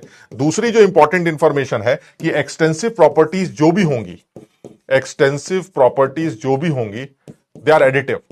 Extensive properties are additive in nature, they are additive in nature, यानी इनको जोड़ा जा सकता है, आपस में जोड़ा जा सकता है। क्या हुआ इसका मतलब? इसका मतलब यह हुआ कि मान लीजिए आप एक कंटेनर है, इस कंटेनर के अंदर ये पूरा कोई मास भरा हुआ है, इतने हिस्से का मास m1 है, इतने हिस्से का मास m2 है, इतने हिस्से का मास m3 है, इतने हिस्से का मास m4 है, इतने हिस्से का मास m5 है, इतने हिस्से का मास m6 है। तो अगर मैं इस पूरे सिस्टम का मास निकालना चाहूं तो इन सारे मासेस को ऐड किया जा सकता है, m1 plus m2 plus m3 plus m4 plus m5 plus m6। यानी कहने का मतलब यह हुआ सारे मासेस को जोड़कर आप रिजल्टेंट मास कैलकुलेट कर सकते हैं। सो दैट इज हमारा ये एक्सटेंसिव प्रॉपर्टी की कैटेगरी में आएगा। यानी जो बिल्कुल अभी बेसिक बात कर रहे हैं, थोड़ा सा डिटेल में जाते हैं अभी, लेकिन बड़ी बिल्कुल सीधी बात कर रहे हैं। एक ऐसी प्रॉपर्टी की बात कर रहे हैं जो मास के ऊपर डिपेंडेंट या साइज के ऊपर डिपेंडेंट है।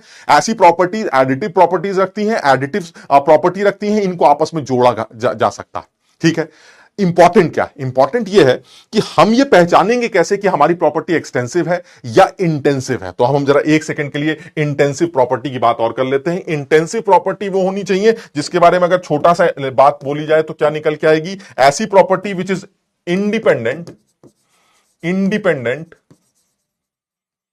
ऑफ मास एंड साइज, यानी सिस्टम के मास और साइज से वो इंडिपेंडेंट होंगी। और अगर ऐसा है तो वो हमारी नॉन एडिटिव प्रॉपर्टीज होंगी, यानी इसमें तो कोई शक नहीं है, नॉन एडिटिव, इनको आपस में जोड़ा या घटाया नहीं जाएगा। अब उसका एक छोटा सा एग्जांपल लेते हैं। मास पर या साइज पर डिपेंडेंट नहीं है, मास पर या साइज पर डिपेंडेंट नहीं है, उसका एक बड़ा अच्छा एग्जांपल लेते हैं, खूबसूरत एग्जांपल लेते हैं जो हमारे केमिस्ट्री से रिलेटेड होगा। हम जरा अकल लगा के देखते हैं। मोलैरिटी, क्या लगता है?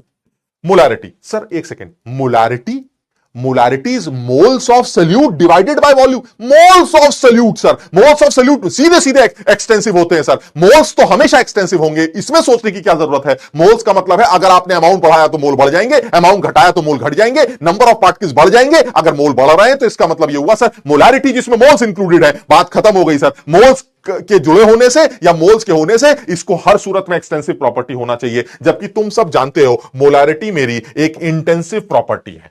मैं बताता हूं क्यों और क्यों है, चलिए वो सब छोड़िए, हमें जो पता है हम उस बारे में बात कर रहे हैं। मुझे यह पता है कि अगर एक बर्तन ऐसा हो जो सपोज HCl का सॉल्यूशन है जिसकी मोलैरिटी m है और उसका वॉल्यूम V1, अगर मैं इस HCl के सोल्यूशन में दूसरा HCl का सोल्यूशन डालूं जिसकी मोलैरिटी m है और उसका वॉल्यूम V2 है, यानी दो सेम कॉन्सेंट्रेशन के सोल्यूशंस को मिक्स करता हूं, तो अगर ये एक्सटेंसिव होती तो रिजल्टेंट सोल्यूशन का जो मोलैरिटी है वो 2m हो जाना चाहिए और जो वॉल्यूम है वो 2v हो जाना चाहिए। बात समझिए, अगर ऐसा हो रहा है तो क्या पता चल रहा है? अगर ऐसा हो रहा है तो जो मुझे समझ में आ रहा है वो ये कि दिस वॉल्यूम इज एक्सटेंसिव।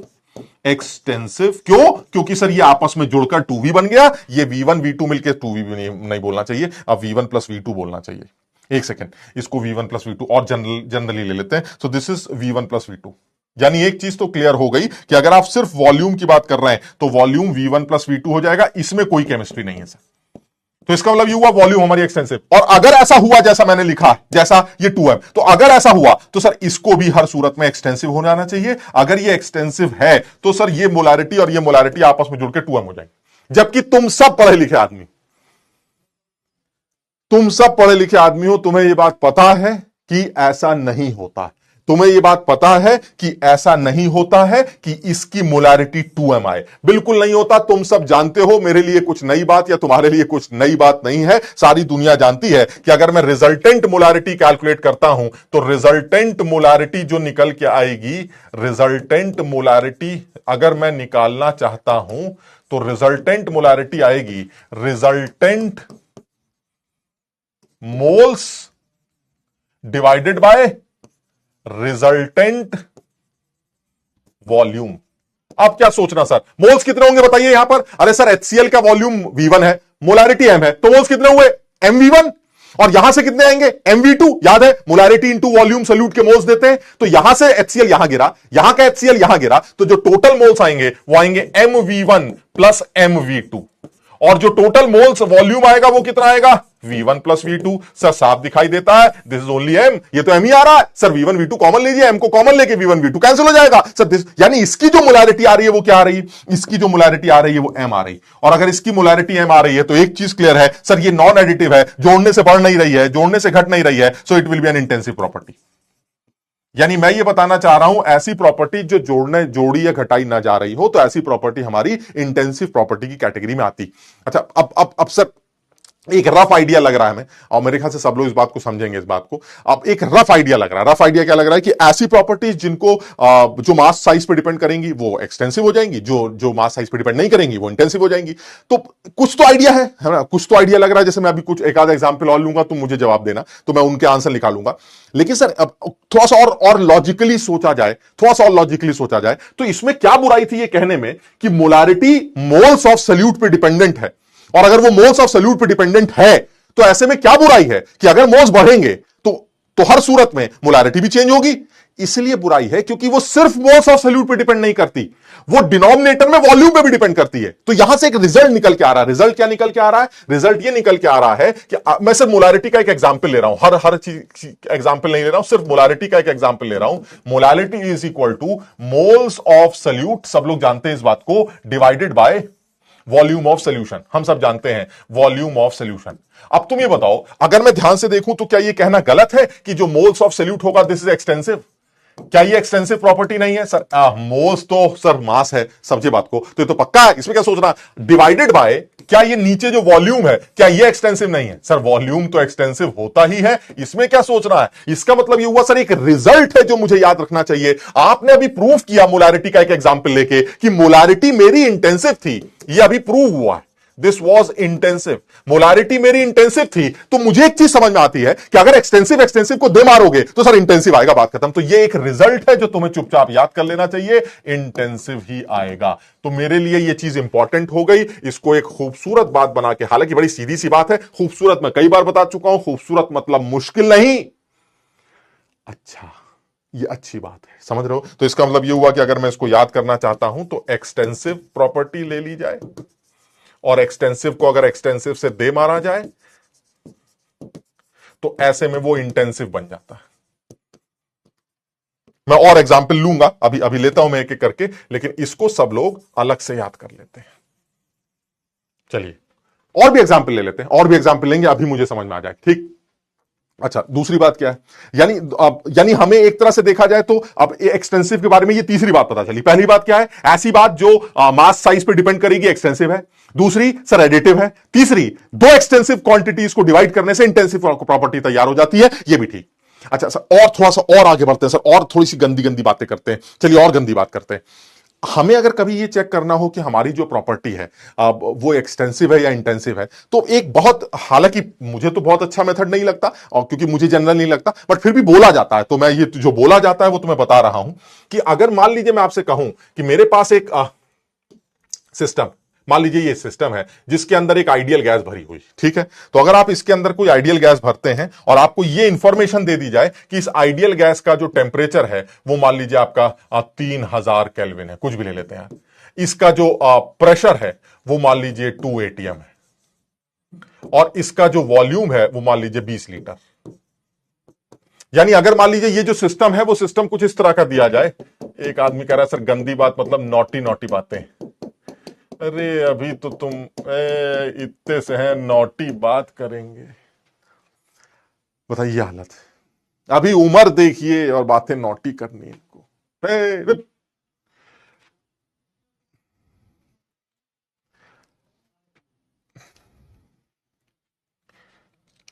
अगर आईआईटी में चले गए या किसी बढ़िया, बार बार आईआईटी कहना ठीक नहीं लगता क्योंकि फिर एक बड़ा अलग सा प्रेशर आता है तुम्हारे ऊपर भी और हमारे ऊपर भी। मतलब हम तुम्हें बता नहीं सकते कि हमारे ऊपर भी बहुत बड़ा प्रेशर आता है इस बात का कि अगर अगर एग्जैक्टली आईआईटी में ना जा पाया कोई बच्चा तो हमें बहुत फील होगा, तो एक प्रेशर को रिलीज कर देते हैं। अगर आईआईटी में चले गए या किसी अच्छे इंजीनियरिंग कॉलेज में चले गए, उस पर तुम सोच भी नहीं सकते कि कोई तुम्हें कुछ भी करने या बोलने से रोकता नहीं। आप मेरी बात समझ रहे हैं कि वो सब थोड़ा सा भावनाओं को कंट्रोल कर लिया जाए, और उन कंट्रोल करने के बाद एक बार वहां पहुंचा जाए, और उसके बाद फिर आपको लगेगा कि लाइफ एक्चुअली है क्या। ये किन चिंदी चिंदी बातों में पढ़े हुए थे सर, वो गली में क्रिकेट खेलना था सर दिमाग में वो मोबाइल चल रहा था सर, दिमाग में वो BMW चल रही थी सर। अरे वहां छोड़िए, एक बार वहां जाइए, लाइफ को देखिए। गरीब लोग मिलेंगे भले ही, पैसे की कमी है सर, अरे कल अरे मैगी खानी है, मैगी के पैसे नहीं है, घर वालों ने पैसे नहीं भेजे, पैसे भेजे तो मैंने उड़ा दिए, लेकिन एक माहौल अलग है, लोग अलग है, माहौल अलग है, दोस्ती अलग है, दोस्त अलग है, बातें अलग है, सोच अलग है। आप समझ बात को, सोच ही अलग है। पैसा एक नहीं है जेब में, लेकिन सोच जो है वो, समझ रहे बात को, साला इलॉन मस्क के ऊपर निकल रही। ऐसी जगह पढ़ो, ऐसी जगह पढ़ो तो समझ में आएगा। वहां जाओगे तो पता चलेगा कि लाइफ एक्चुअली है क्या। सोचना क्या था, क्या करते थे, वही गली मोहल्ले के क्रिकेट के बारे में सोचा करते थे, बैडमिंटन खेलेंगे, हवा की चिड़िया के पीछे भाग रहे हैं। अरे छोड़िए आप ये सब चीजें, वहां जाइए, जब आप देखेंगे ना कि क्या होती है जिंदगी, तब आपको समझ में आएगा, रे यार कितना कितना मजा आ गया यहां आके। हम किन चक्करों में पड़े होते थे, यहां आइए, यहां मिलेगा सारी चीजें। करके देखो, वाकई में है ना। बहरहाल, तो हम ये कह रहे थे कि मान लीजिए ये सिस्टम दे रखा है, तो अब ये कहते क्या है कि अगर मैं इस सिस्टम को का पार्टीशन कर दूं, अब वो पार्टीशन जरूरी नहीं कि इक्वल इक्वल हो, आप जिस तरह से चाहें उसका पार्टीशन कर दें। तो अगर आपने इसका पार्टीशन किया, तो मान लीजिए मैं इस सिचुएशन को लेकर चलता हूं और मैं इसका पार्टीशन करता हूं, तो अगर मैंने इसका पार्टीशन कर दिया तो वो प्रॉपर्टीज जो नहीं बदल रही है वो इंटेंसिव है, और जो बदल रही है वो एक्सटेंसिव है। बात खत्म। मैं ऐसे समझाने के लिए बोल रहा हूं। तो अगर मान लीजिए मैंने पार्टीशन कर दिया, और पार्टीशन करने से मुझे ये समझ में आया कि भाई देखिए ऐसा है कि अगर मान लीजिए आपने इसका कहीं से आधा चौथाई कहीं से भी कर दीजिए, अब आधा इसलिए ले रहे ताकि मुझे वॉल्यूम का आइडिया लग जाए, तो मान लीजिए मैंने आधा कर दिया। तो अगर आपने ये आधा कर दिया, तो ऐसे में एक चीज क्लियर है, जो जो चीजें बदल रही हैं वो आपके सामने है। अगर मैं इस हिस्से की बात करूं, तो इस हिस्से का प्रेशर आज भी 2 ATM होगा, मुझे लगता है तुम सब मानोगे। इस हिस्से का वॉल्यूम पक्का आधा हो चुका होगा, वो 10 लीटर होगा, तुम सब मानोगे। टेम्परेचर कहेगा ऐसी तैसी, तुम्हें जो करना तुम कर लो, हमारा टेम्परेचर पहले भी 3000 था, इस हिस्से का आज भी 3000 होगा, और यही सारी बातें अगर इस हिस्से के लिए की जाए तो प्रेशर आज भी 2 ATM होगा, इसमें कोई शक नहीं है। जो वॉल्यूम है वो आज 10 लीटर हो चुका होगा, और जो टेम्परेचर है वो आज भी 3000 केल्विन होगा। क्या पता चल रहा है इससे? यह पता चल रहा है कि जो मेरा वॉल्यूम है वो पक्का एक्सटेंसिव है। वॉल्यूम इज एक्सटेंसिव क्योंकि वो बदल रहा है, लेकिन जो नहीं बदल रहा है वो कौन है सर? वो टेम्परेचर है। टेम्परेचर मेरा इंटेंसिव है सर। टेम्परेचर इंटेंसिव हो गया क्योंकि टेम्परेचर पर इस पार्टीशन का कोई भी असर नहीं पड़ रहा है। और इसी तरह से अगर प्रेशर की बात करें तो प्रेशर पर भी कोई असर नहीं पड़ रहा है, दिस इज ऑल्सो इंटेंसिव। समझो बात। यानी कहना ये चाह रहा हूं मैं कि ये ऐसा बोला जाता है, मतलब सर अब तुम ज्यादा दिमाग मत लगाओ, ऐसा बोला जाता है कि ऐसे इसको काट देंगे तो जो प्रॉपर्टी आधी हो गई, जो प्रॉपर्टी चेंज हो गई वो एक्सटेंसिव हो गई, जो नहीं चेंज हो वो इंटेंसिव हो गई। अरे छोड़ो यार ये सब बातें, समझ में सीधी सीधी बात क्या आ रही है, इतना क्या टेक्निकल बनाना है, सीधी सीधी बात है सर। मास साइज पे डिपेंड करोगे तो ठीक है, नहीं करो तो भाग में जाओ, इतनी सी बात करनी है सर। थोड़ा सा अकल हम भी लगा लेंगे तो सर चलिए एक आध जगहों पर अकल लगा के देख लेते हैं। तो चलिए एक आध जगहों पर अकल लगाने की कोशिश करते हैं। सबसे पहले एक छोटी सी बात कर लेते हैं, जल्दी से मुझे बताओ, मैं हालांकि यहां पर डेफिनेशन तो नहीं बताना चाह रहा हूं या लिखना तो नहीं चाह रहा हूं, इसकी डेफिनेशन आगे मैंने लिख के दी भी है, लेकिन अभी सिर्फ एक ऐसी छोटा सा एग्जांपल ले रहा हूं। इस एग्जांपल से ना एक और एक्सटेंसिव इंटेंसिव का रिलेशन सामने आ जाए। ठीक, चलिए चेक करते हैं। सर हीट कैपेसिटी, आप आगे बढ़ गए सर, आप आगे निकल गए सर, आप समझ बात को, थोड़ा धीरे से बात करिए। ये हीट कैपेसिटी की बात चल रही है, हमने पढ़ा ही नहीं, अभी आपने हीट कैपेसिटी की पूछ लिया, इंटेंसिव एक्सटेंसिव। सर थोड़ा सा समझा दीजिए, नाम बिल्कुल साफ कह रहा है, बिल्कुल साफ कह रहा है। आप किसी भी सब्सटेंस की अगर हीट कैपेसिटी की बात कर रहे हैं, heat supplied to raise the temperature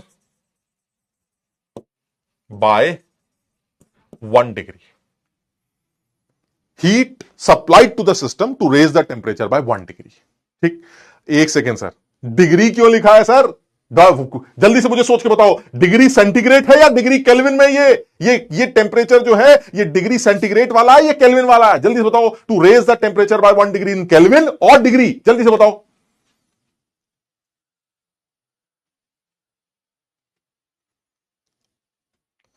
kelvin, degree, degree वाला, कुछ लोग कह रहे हैं केल्विन वाला। गजब लल्लू आदमी, बहुत बड़े लल्लू हो तुम, मानते? अबे डिग्री हो चाहे केल्विन, रेज तो रेज होता है। अरे change, this is raise in temperature, change in temperature, तो चाहे केल्विन हो चाहे डिग्री हो। शाबाश, कुछ बच्चे लिख रहे हैं सर सेम, कुछ लिख रहे हैं सेल्सियस, बाकायदा सर डिग्री सी क्या होता है? Celsius, centigrade. अरे सर, अरे यार मैं 30 डिग्री पर था, मुझे 31 डिग्री करना है, कितना चेंज आया सर? 1 डिग्री का आया, बहुत बढ़िया, 1 डिग्री का चेंज है। अच्छा, 30 डिग्री का मतलब 303 केल्विन और 31 डिग्री का मतलब 304 केल्विन, कितने का चेंज आया सर? ये भी 1 डिग्री का चेंज। कुछ समझ रहे हो मेरी बात को? चेंज तो चेंज होता है, समझ रहे हो मेरी बात को? तो बिल्कुल एज यू विश, बिल्कुल सही है। तो इसका मतलब ये हुआ 1 डिग्री का चेंज। बहरहाल, तो यानी कहने का मतलब ये हुआ, आप किसी भी सब्सटेंस को कितनी हीट देना चाह रहे हैं ताकि उसका टेम्परेचर 1 डिग्री बढ़ जाए। ठीक है, कैसे भी बढ़ जाए।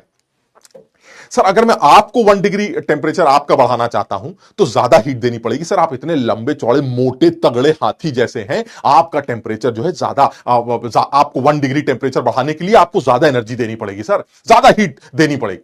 लेकिन ऐसे में अगर सर आप मेरा टेम्परेचर, मतलब तुम में से कोई भी एक आदमी ले लेते हैं, नाम पढ़ने में आ जाए तो कमलेश पढ़ने में आ गया। अगर कमलेश ये कहता है कि भाई साहब मेरा टेम्परेचर 1 डिग्री बढ़ाने के लिए तो सर कम हीट लगेगी, मैं छोटा इंसान हूं सर, पतला दुबला आदमी हूं, मुझे थोड़ी सी हीट देंगे मेरा टेम्परेचर 1 डिग्री बढ़ जाए।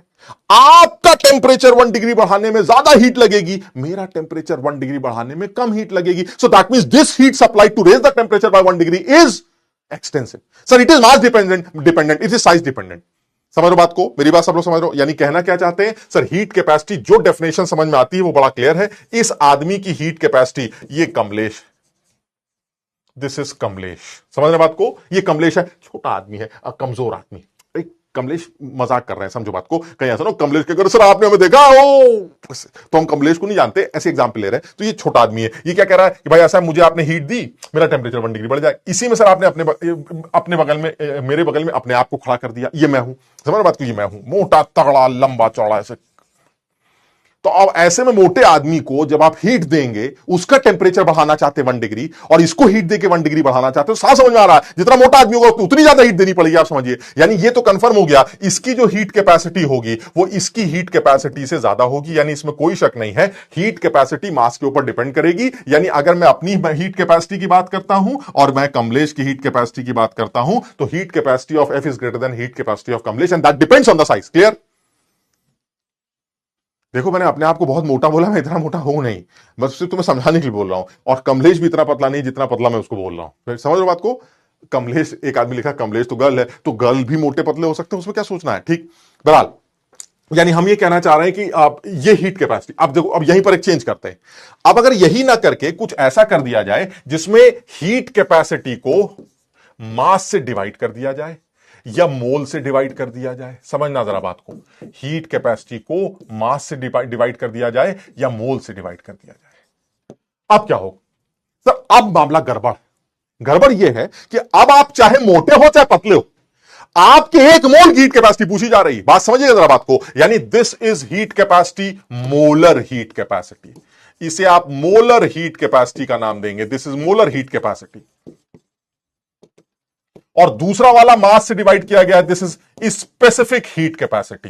ये स्पेसिफिक हीट कैपेसिटी है। एक चीज तो क्लियर हो गई सर कि अगर आप पर मोल हीट कैपेसिटी निकालेंगे तो चाहे कमलेश की निकाली चाहे आपने निकाली, जब आपका मास ज्यादा मुझे इससे फर्क नहीं पड़ता, मैं तो आपके एक मोल की बात कर रहा हूं। कमलेश मोटा पतला मुझे फर्क नहीं पड़ता, मैं उसके एक मोल की बात कर रहा हूं। तो सर एक चीज क्लियर है सर, अगर मास बदल भी दिया जाए, कुछ भी कर दिया जाए, मुझे फर्क नहीं पड़ता। जब पर मोल या पर ग्राम बात की जाती है तो सर वो कांस्टेंट होती है। यानी ये तो क्लियर हो गया सर, ये जो हीट्स आपने डिफाइन की है, चाहे वो मोलर हीट कैपेसिटी हो चाहे वो स्पेसिफिक हीट कैपेसिटी हो, इसमें कोई शक नहीं है सर, ये मास डिपेंडेंट, साइज इंडिपेंडेंट है। So they will be what, they will be intensive. ये इंटेंसिव होनी चाहिए। और सर ये तो लॉजिकल है, अभी तो बताया था HC जो था वो एक्सटेंसिव था और मास जो था वो एक्सटेंसिव था। आपने बताया था दोनों का रेशो इंटेंसिव ही होता है। ये तो मुझे पता है, इसमें क्या सोचना है? क्लियर?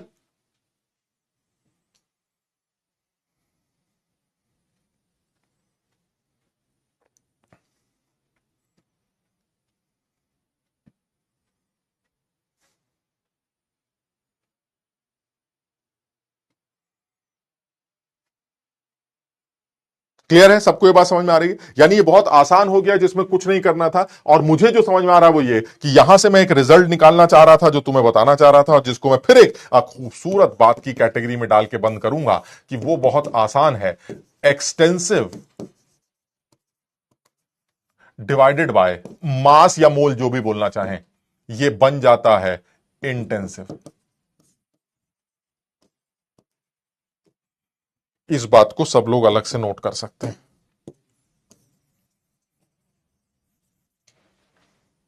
क्लियर? सबको समझ में आ गया? चलिए अब और एग्जाम्पल लेते हैं। चलिए कुछ और एग्जाम्पल भी लेके बात करते हैं। चलिए sir, pH of solution, solution की पीएच छोड़िए सर। आप, ये वो दर्द है जो हमें कभी जीने नहीं देता। ये पीएच वो दर्द है जो फिजिकल केमिस्ट्री के सबसे बड़े दर्द में काउंट किया जाता है, जो जनरली आयनिक इक्विलिब्रियम में देखने को मिलता है, इलेक्ट्रोकेमिस्ट्री के अंदर भी देखने को मिलता है, आप कहीं ना कहीं हर जगह देखने को मिलता है। तो सर ये वो दर्द है जो हमेशा परेशान करता है। हम उस दर्द की बात नहीं कर रहे हैं, बहुत सीधी सी बात कर रहे हैं। किसी सोल्यूशन की जो पीएच होगी, अगर आप वो कैलकुलेट करें तो पीएच की value minus log of activity of H plus ions या फिर concentration of H plus ions. अगर डाइल्यूट सोल्यूशन की बात कर रहे हैं तो आप इसको डाइल्यूट सोल्यूशन के तौर पर बात करें, साफ समझ में आता है सर। लॉग ऑफ छोड़िए, H प्लस की कॉन्सेंट्रेशन, सर इसे क्या लेना देना? सर आप यहां से इस बोतल में से इतना पानी इतना बाहर निकाल के लाए, या फिर आप इतना निकाल के लाए। सर अगर आपने सोल्यूशन फिक्स कर दिया तो उसकी पीएच वैल्यू तो फिक्स ही होगी, इसमें सोचने की जरूरत नहीं है। तो इसमें कोई शक नहीं है कि अगर आप पीएच की बात करते हैं तो पीएच मेरी पक्का इंटेंसिव प्रॉपर्टी आएगी। This is intensive. ये मास के ऊपर डिपेंड नहीं करेगी। आप इसको आधा काट के देख लीजिए, इससे कोई फर्क नहीं पड़ता। इसको चौथाई करके देख लीजिए, इससे कोई फर्क नहीं पड़ता। यानी किसी भी फेज में कुछ भी कर लिया जाए, यानी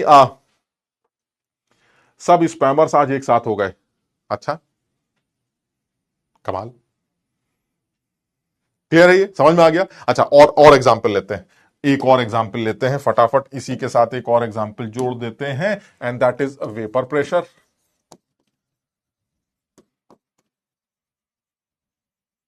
वेपर प्रेशर किसी सॉल्वेंट का या सोल्यूशन का, जैसे भी बात करना चाहें आप, वो वेपर प्रेशर की बात कर रहे हैं। तो आपको बताना है वेपर प्रेशर क्या होता है। तो देखिए बड़ा आसान है। अगर मान लीजिए मैं ये लेना चाहता हूं कि मेरे पास एक कंटेनर है उस कंटेनर के अंदर मैंने एक लिक्विड भर दिया, मान लीजिए पानी भर दिया, कुछ भी ले लेते हैं।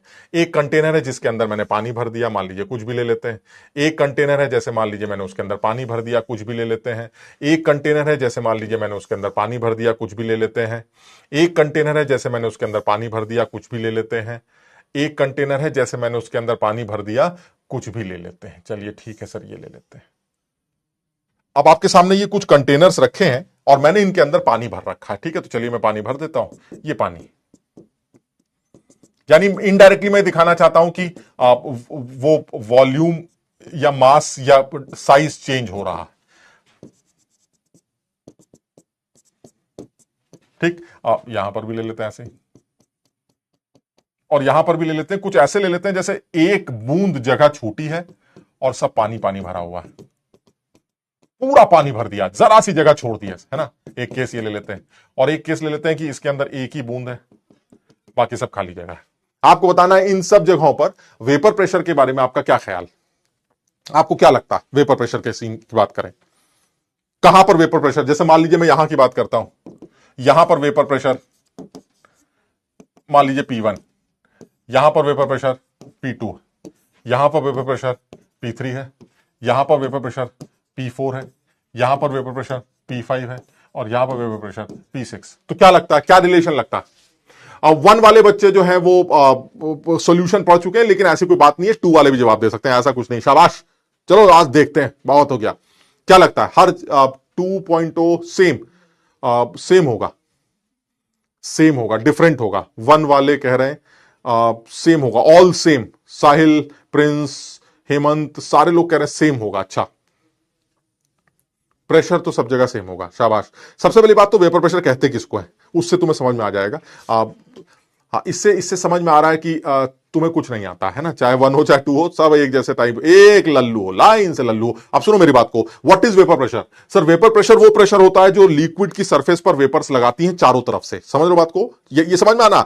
कब लगाती हैं, जब वेपर्स और लिक्विड इक्विलिब्रियम में आ जाए। यानी कहने का मतलब ये हुआ कि सर अगर आप इस सिस्टम को ऑब्जर्व कर रहे हैं तो एक चीज तो क्लियर है, T इज इक्वल टू 0 पर वेपर 0 होंगी। जैसे जैसे थोड़ा सा टाइम गुजरेगा वेपर बनने लगेंगी, जब वेपर बनने लगेंगी तो वो जमने भी लगेंगी। इसके अलावा ये हुआ, शुरू में जमने का रेट 0 था, क्यों, क्योंकि कुछ था ही नहीं, और ऊपर क्योंकि कुछ नहीं था तो ऊपर उठने का रेट बहुत ज्यादा था। यानी शुरू में इवेपोरेशन का रेट बहुत ज्यादा था और कंडेंसेशन का रेट 0 था। जैसे जैसे वक्त गुजरता गया वैसे वैसे इवेपोरेशन का रेट कम होता गया और कंडेंसेशन का रेट बढ़ता गया। एक टाइम ऐसा आ गया सर जब इवेपोरेशन और कंडेंसेशन का रेट आपस में बराबर हो गया। जिस टाइम पर इवेपोरेशन और कंडेंसेशन का रेट बराबर होगा उस टाइम पर जो ऊपर दीवारों पर वेपर इकट्ठी हो रही है, या जो इस सिस्टम के चारों तरफ जो यहां पर वेपर इकट्ठी हो रही है, ये वेपर चारों तरफ इस लिक्विड के साथ इक्विलिब्रियम में आ जाएगी। यानी जिस टाइम पर ये लिक्विड और वेपर आपस में इक्विलिब्रियम बनाते हैं उस टाइम पर लिक्विड और वेपर के इक्विलिब्रियम वाले टाइम पर वेपर्स का जो भी प्रेशर होता है that is known as vapour pressure. ठीक है, हाँ अब बोल सकते हैं भाई भाई, अब आया ये बात, बहुत अच्छा हुआ हमने सवाल पूछ लिया। अब 1 और 2 भाई भाई बिल्कुल सही है, क्योंकि सब लोगों ने गलत जवाब दिया। अच्छा फिर भी दिमाग लगाते हैं। तो वेपर और लिक्विड जब इक्विलिब्रियम में होते हैं उस टाइम पर वेपर्स का जो भी प्रेशर होता है that is known as vapour pressure. यानी जितना भी वेपर चारों तरफ प्रेशर एक्सर्ट कर रही है that is known as vapour pressure, चाहे दीवार पर हो चाहे लिक्विड की सरफेस पर। ठीक है, अच्छा तो सर इसमें क्या बुराई, यहां देखिए, यहां चेक करिए, ये देखिए यहां पर भी इक्विलिब्रियम बनेगा। हाँ बिल्कुल बनेगा, और जिस टाइम पर इक्विलिब्रियम बनेगा उस टाइम पर ये वेपर्स होंगी और नीचे लिक्विड होगा। अरे तो सर यही इक्विलिब्रियम बनेगा ना यार, और जब यही इक्विलिब्रियम बनेगा तो साफ समझ में आता है इस इक्विलिब्रियम का जो इक्विलिब्रियम कांस्टेंट होगा वो वेपर्स का प्रेशर ही तो होगा, क्योंकि लिक्विड तो लिया ही नहीं जाता। तुमने पता है, तुम्हें इतना तुमने ध्यान रखा होगा कि प्योर लिक्विड्स को हम कभी भी के एक्सप्रेशन में यूज ही नहीं करते। तो ऐसे में sir this will be vapours का प्रेशर, और वेपर प्रेशर के बारे में बताया गया है कि केपी वो है जो सिर्फ टेम्परेचर पे डिपेंड करता। दिस इज टेम्परेचर डिपेंडेंट, और अगर टेम्परेचर डिपेंडेंट है हमारा इक्विलिब्रियम कांस्टेंट तो वेपर प्रेशर भी सिर्फ टेम्परेचर डिपेंडेंट ही होना चाहिए। क्लियर है ये?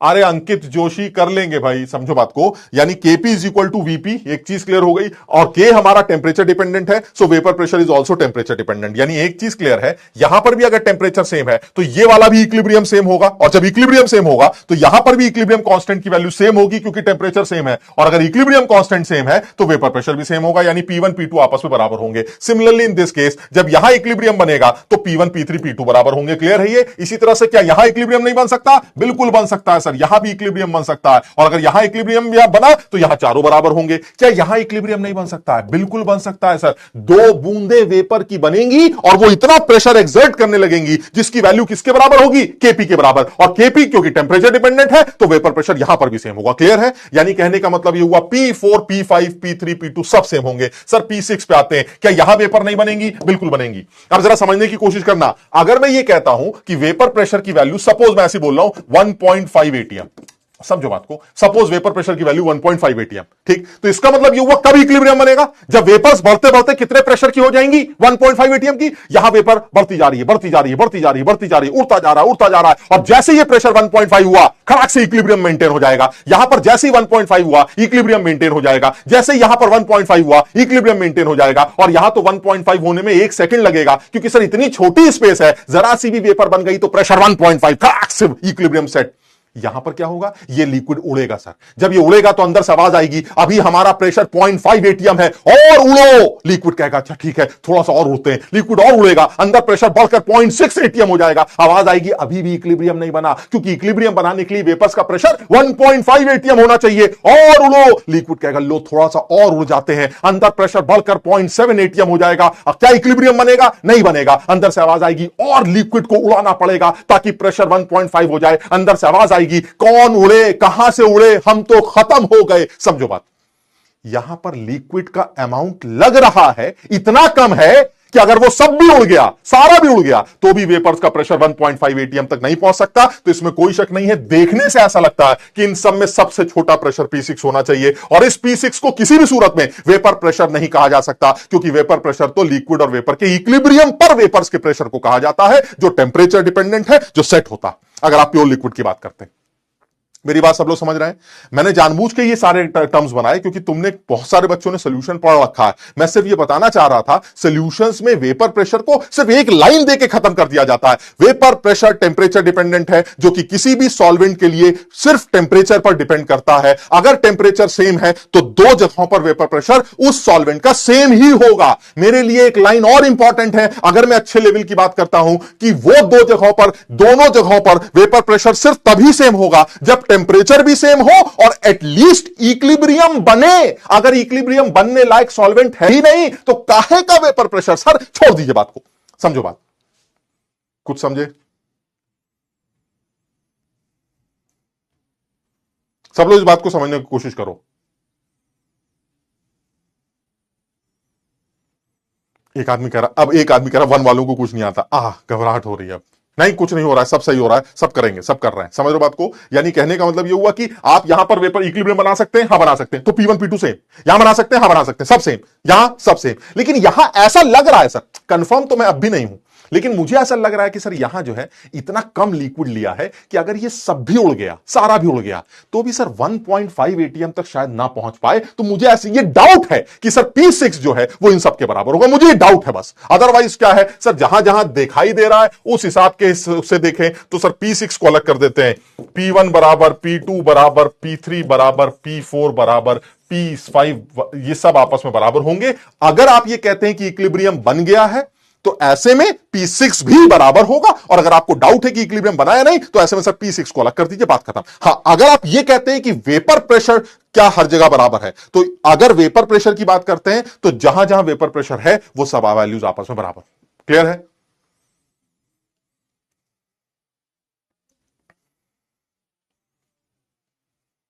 बिल्कुल, सिर्फ इतनी सी बात बोलनी थी। वेपर प्रेशर वो टेंपरेचर डिपेंडेंट होता है, क्योंकि वेपर प्रेशर केपी के बराबर होता है, KP is only temperature dependent, और किसी चीज पर डिपेंड नहीं करता, इक्विलिब्रियम कांस्टेंट। और प्लस सर इक्विलिब्रियम बनाइए तो पता चला इक्विलिब्रियम ही ना बना और आप लगे पड़े वेपर का प्रेशर, इक्विलिब्रियम धमाका, कुछ होना ही नहीं है। तो सर इस डायग्राम को अलग कर देते हैं, और जो हम पढ़ रहे हैं उसके हिसाब से सर वेपर प्रेशर हमारी इंटेंसिव प्रॉपर्टी में काउंट होना चाहिए। सर आप ज्यादा हैं, कम है, मुझे इससे फर्क नहीं पड़ता। अगर आप वेपर प्रेशर का नाम लेते हैं तो दैट मींस इक्विलिब्रियम है, और अगर इक्विलिब्रियम है तो that is an intensive property, इसमें सोचने की जरूरत नहीं है। इसलिए मेरे हिसाब से तो ये खूबसूरत बात यहां पर फिर से डाल देनी चाहिए, वेपर प्रेशर जो होगा वो मेरा इंटेंसिव की कैटेगरी में आना चाहिए।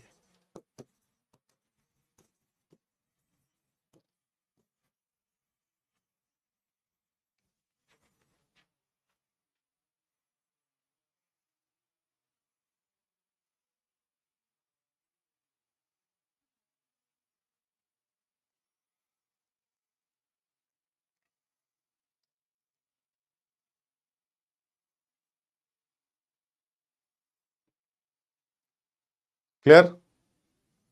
अरे अब ये 1 और 2 मत मचाओ। देखो मैं तुम्हें बता रहा हूं, अगर आप जिंदगी सुकून में गुजारना चाहते हो अपनी, हमें तो कोई फर्क नहीं पड़ता। देखो हम तो देखते ही नहीं है, हमें तो ये सब बकवास दिखाई नहीं देती, हमें तो सिर्फ एक चीज, एक आध चीजें दिखाई देती है, दिल पड़े हुए हैं, बकरे दिख रहे हैं, बस। बाकी अंदर क्या बचा पड़ा है मुझे इससे कोई लेना देनी है, मैं पहले ही बता चुका हूं, बस। तो मुझे जो लग रहा है वो ये है कि ये 1 और 2 का मत बचाओ, क्योंकि नुकसान होगा तुम्हें, तुम्हारा ही अपना नुकसान होगा, समझो इस बात को। तो इसलिए 1 और 2 के चक्कर में बिल्कुल मत पड़ो। आप इसको ऐसे मान के चलते हैं कि बैच होना चाहिए जो ये वो बैच होना चाहिए जो हमें सबसे बढ़िया सिलेक्शन देगा, बस ये टारगेट होना चाहिए जिसकी उम्मीद हम बहुत ज्यादा कर रहे हैं। लाभ समझ रहे? तो इसलिए मस्त रहो। और दूसरा ये कि इन सब चीजों कहां चक्कर में पड़ो यार, मस्त रहो भाई, हमें सिलेक्शन चाहिए यार। समझो बात को, इतनी मेहनत आदमी कर रहे हैं सब लोग कि आदमी सिलेक्ट हो जाए। तो हम मना नहीं करते, तुम देखो सब लोग बच्चे ही हो, तो वो आती है अंदर से ना कि चलो ये छेड़खानी करेंगे, ऐसे करेंगे, ऐसे करेंगे। लेकिन यार एक टाइम भी होता है ना कि जब आदमी सीरियस हो जाता है, उस टाइम पर ऐसा लगता है यार अब ये सब करने से कुछ नहीं होगा, मतलब। तो इसलिए वो अवॉइड करते हैं और सब लोग जो है कोशिश करते हैं। तो बहरहाल, तो हम ये जो वेपर प्रेशर की बात कर रहे थे, वो हमारी एक इंटेंसिव प्रॉपर्टी की कैटेगरी में आना चाहिए। चलिए ठीक है, एक और एग्जाम्पल ले लेते हैं, और वो एग्जाम्पल ले लेते हैं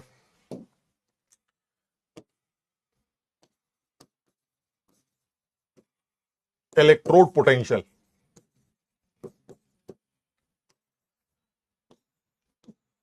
इलेक्ट्रोड पोटेंशियल के बारे में बात करते हैं, ये क्या लगता है?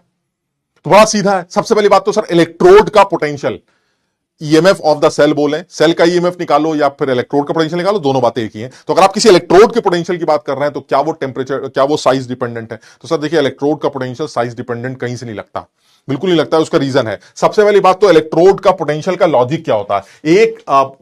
जिन लोगों ने भी इलेक्ट्रोकेमिस्ट्री पढ़ी है, लो मैं तुम्हें फिर से समझाता हूं। अगर किसी रॉड को, अगर मैं ये कहूं कि एक रॉड को आपने एक सोल्यूशन में डिप कर दिया, उस रॉड को उसके किसी सोल्यूशन में डिप कर दिया, तो यह सिस्टम एक इलेक्ट्रोड की तरह बिहेव करता है। इस सिस्टम का अपना एक पोटेंशियल होता है। मुझे आज तक ये समझ में आया कि एक रॉड को सोल्यूशन में डिप करने से पोटेंशियल बीच में कहां से घुस जाता है, समझो बात। यानी मैं ये समझाना चाह रहा हूं या ये बताना चाह रहा हूं, इनफैक्ट तुमसे पूछ रहा हूं कि क्या ये सब लोगों को पता है? जिन्होंने नहीं पढ़ा, जिन्होंने पढ़ा, ये बात सबको पता है। वो क्या है कि क्या ये सब लोगों को ये बात समझ में आती है कि अगर मैं ये सिस्टम तुम्हारे सामने रख दूं, जरा समझना, दिस इज कॉपर +2 का सोल्यूशन, मान लीजिए कुछ भी ले लेते, copper sulphate, and this is copper की रॉड। क्या सब लोग इस बात को एग्री करते हैं दिस इज एन इलेक्ट्रोड? ये एक इलेक्ट्रोड। मैं ये नहीं कहता कि ये कैथोड है कि एनोड, समझो बात को। कैथोड एनोड तो ताकत के ऊपर डिपेंड करता है। मैं तुमसे ज्यादा ताकतवर हूं, तुम मुझसे ज्यादा ताकतवर हो, दैट डिपेंड्स। समझो, आज मैं कैथोड हूं तो क्या मैं दुनिया भर हमेशा कैथोड रहूंगा? ना, वो तो डिपेंड करता है सामने वाला क्या कह रहा है। सामने वाला कह रहा है मैं तुझसे इलेक्ट्रॉन खींच लूंगा, तो ऐसे में मैं मजबूर हो जाऊंगा कि अगर मैं इलेक्ट्रॉन देने के लिए तैयार हूं तो मुझे एनोड होना पड़ेगा। और सामने वाला अगर ये कह रहा है कि मैं तुझसे इलेक्ट्रॉन खींच के लाऊंगा, तो ऐसे में उसको कैथोड बनना पड़ेगा। मैं ये बताना चाह रहा हूं कि कभी मैं ताकतवर, कभी वो ताकतवर, इसलिए ये कहना ठीक नहीं है कि मैं हमेशा एनोड हूं या कैथोड। हां, ये जरूर लगता है कि अगर मैं ये पूछूं कि तुम एक इलेक्ट्रोड हो, तो मुझे लगता है बहुत सारे बच्चे यहां जवाब दे रहे हैं sir this is an electrode. ये एक इलेक्ट्रोड है, इसमें कोई शक नहीं है। इसे कॉपर का इलेक्ट्रोड कहा जाएगा। कैथोड होगा तो कैथोड की तरह लिख देंगे, एनोड होगा तो एनोड की तरह लिख देंगे, लेकिन इलेक्ट्रोड है। मुझे आज तक समझ में नहीं आता कि अगर ये इलेक्ट्रोड है तो इसका एक पोटेंशियल भी होगा। हाँ बिल्कुल सही सर, उस पोटेंशियल को इस इलेक्ट्रोड का इलेक्ट्रोड पोटेंशियल कहा जाएगा। हाँ बिल्कुल सही, उस पोटेंशियल को इस इलेक्ट्रोड का इलेक्ट्रोड पोटेंशियल भी कहा जाएगा, मानते हैं इस बात को। सर मुझे ये बात समझ में नहीं आ रही है, ये पोटेंशियल कहां से आ गया सर? अरे एक डंडे को सोल्यूशन में डिप करके बैठे हैं आप और कह रहे हैं अरे पोटेंशियल है तुम्हारा, तुम्हारा अपना इलेक्ट्रोड पोटेंशियल कहां से आ गया सर? ये कहां से पैदा हो गया? ये सिस्टम इलेक्ट्रोड है, चलिए ठीक मान लिया, इसका पोटेंशियल है, कहां से आ गया सर ये पोटेंशियल? ये बात मुझे समझ में नहीं आती, समझी बात, ये पोटेंशियल मुझे बात समझ में नहीं आती। हमें समझ में आता, हम इस बात को समझ सकते हैं, जरा समझना। क्या तुम इस बात को मानते हो कि जो हमारा कॉपर है उसके पास दो तरह की टेंडेंसीज आ सकती हैं? दैट इज, ऐसा पॉसिबल है कि कॉपर +2 के फॉर्म में जाए, 2 इलेक्ट्रॉन रिलीज करे, या यह भी पॉसिबल है कि जो कॉपर +2 है वो 2 इलेक्ट्रॉन्स को खाकर वो कॉपर में कन्वर्ट हो। बिल्कुल पॉसिबल है सर। इन दोनों में से कोई भी एक टेंडेंसी आ सकती है? हाँ बिल्कुल आ सकती है। मान लीजिए ये वाली टेंडेंसी ज्यादा डोमिनेटिंग, मान लीजिए ये जो डी इलेक्ट्रोनेशन है मेरा, ये डी इलेक्ट्रोनेशन ज्यादा डोमिनेटिंग, डी इलेक्ट्रोनेशन ये मेरा ज्यादा डोमिनेटिंग है, this is more dominating than electronation for copper electronation. तो अगर ऐसा है तो इसका मतलब यह होगा कि सर ये जो कॉपर की रॉड का जो कॉपर है ये तो टपकेगा नीचे की तरफ। हाँ बिल्कुल सही है सर, ये कॉपर की रॉड का कॉपर नीचे गिरे, अगर कॉपर की रॉड का कॉपर नीचे गिरेगा तो इलेक्ट्रॉन्स तो सर इस रॉड पर इकट्ठे होंगे। हां बिल्कुल सही है, इलेक्ट्रॉन्स इस रॉड पर इकट्ठे होते चले जाएंगे, बिल्कुल सही है। यानी अगर कॉपर कॉपर +2 के फॉर्म में नीचे गिर रहा है तो इस रॉड पर इलेक्ट्रॉन्स इकट्ठे होते चले जा रहे हैं। और क्योंकि कॉपर +2 अंदर गिरता जा रहा है तो अंदर सोल्यूशन में पॉजिटिव आयन कॉन्सेंट्रेशन बढ़ती जा रही है। हां बिल्कुल सही है, इसका मतलब यह हुआ इसके चारों तरफ पॉजिटिव आयन कॉन्सेंट्रेशन इंक्रीज होती चली जा रही है। सर अब आ गई छोटी सी फिजिक्स, बात खत्म हो गई। क्या तुम्हें यहां पर पॉजिटिव और निगेटिव का चार्ज सेपरेशन दिखाई देता है? हां सर, चार्ज सेपरेशन दिखाई देता है। और चार्ज सेपरेशन सर फिजिक्स वाले बता चुके हैं पोटेंशियल को जन्म देता है। समझो बात को, यानी this due to this charge separation there will be a potential difference, there will be a potential of this system which is known as electrode potential of this electrode. समझो, यानी जब किसी रॉड को आप उसके सॉल्यूशन में dip करते हैं तो सर दो तरह की टेंडेंसीज डेवलप हो सकती हैं। इन दोनों में से कोई भी टेंडेंसी डेवलप हो, अगर यह टेंडेंसी डेवलप होती है तो इस टेंडेंसी के अंदर एनोड और कैथोड, सॉरी, इस टेंडेंसी की वजह से इस रॉड पर नेगेटिव पोलैरिटी और इस सॉल्यूशन फेज में पॉजिटिव चार्ज इकट्ठा होगा। सर क्योंकि इन दोनों के बीच में फेज बाउंड्री है, इसलिए सर यह चार्ज सेपरेशन कंसीडर किया जाएगा। और चार्ज सेपरेशन हमेशा पोटेंशियल को पैदा करता है। सर इसमें कोई शक नहीं है, आज अगर ऐसा हुआ तो यह सिस्टम मेरा एनोड की तरह बिहेव करेगा। यह एक ऐसा सिस्टम होगा जो इलेक्ट्रॉन्स के क्या बोले सोर्स की तरह बिहेव करेगा। अगर गलती से इसको किसी एक ऐसे आदमी के साथ जोड़ दिया जाए जो इलेक्ट्रॉन लेने के लिए तैयार है तो सर बढ़िया सेल बनेगा जिसको इलेक्ट्रोकेमिकल सेल कहा जाएगा। किसी तरह से सर्किट कंप्लीट कर दीजिएगा, सॉल्ट ब्रिज लगा के मजा आ जाएगा। सर बीच में टॉर्च लेके खड़े हो जाइए, टॉर्च जलता रहे। जरा समझना बात को, क्लियर है? कितने बजे क्लास है? अच्छा अभी थोड़ा सा 2 मिनट। क्लियर है? ये सबको समझ में आया?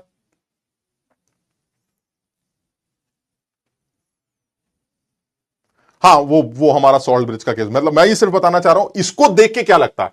इसको देख के लगता है सर ये रॉड आधी होती चौथाई होती, सर इससे क्या फर्क पड़ता है? सर इलेक्ट्रोड पोटेंशियल पर क्या ही असर पड़ेगा? सर आप आधी रॉड ले लेते, पूरी रॉड ले लेते, ऐसे में ये तो क्लियर है सर ये पोटेंशियल भी हमारा इंटेंसिव प्रॉपर्टी में आना चाहिए। This is also intensive property.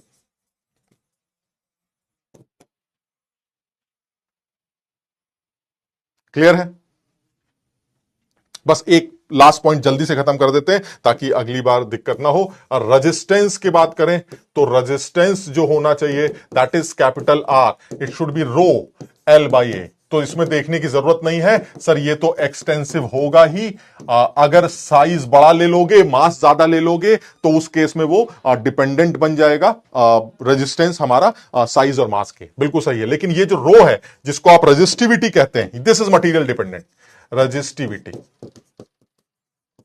तो ये जो रेजिस्टिविटी है इट शुड बी इंटेंसिव।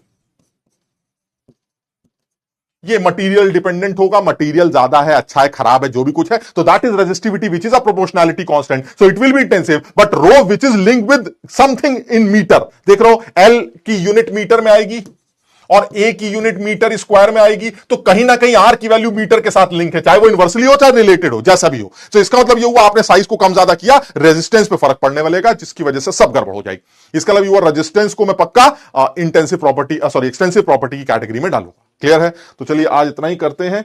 कुछ एग्जाम्पल्स और हैं, इन एग्जाम्पल्स को सब लोग अपने हिसाब से देख लेंगे और सब लोग जानते भी हैं मैंने ये एक्सटेंसिव प्रॉपर्टी लिखी है, सब लोग ये समझ सकते हैं, और ये मेरी इंटेंसिव प्रॉपर्टी है, सब लोग इस बात को भी समझ सकते हैं। क्लियर है?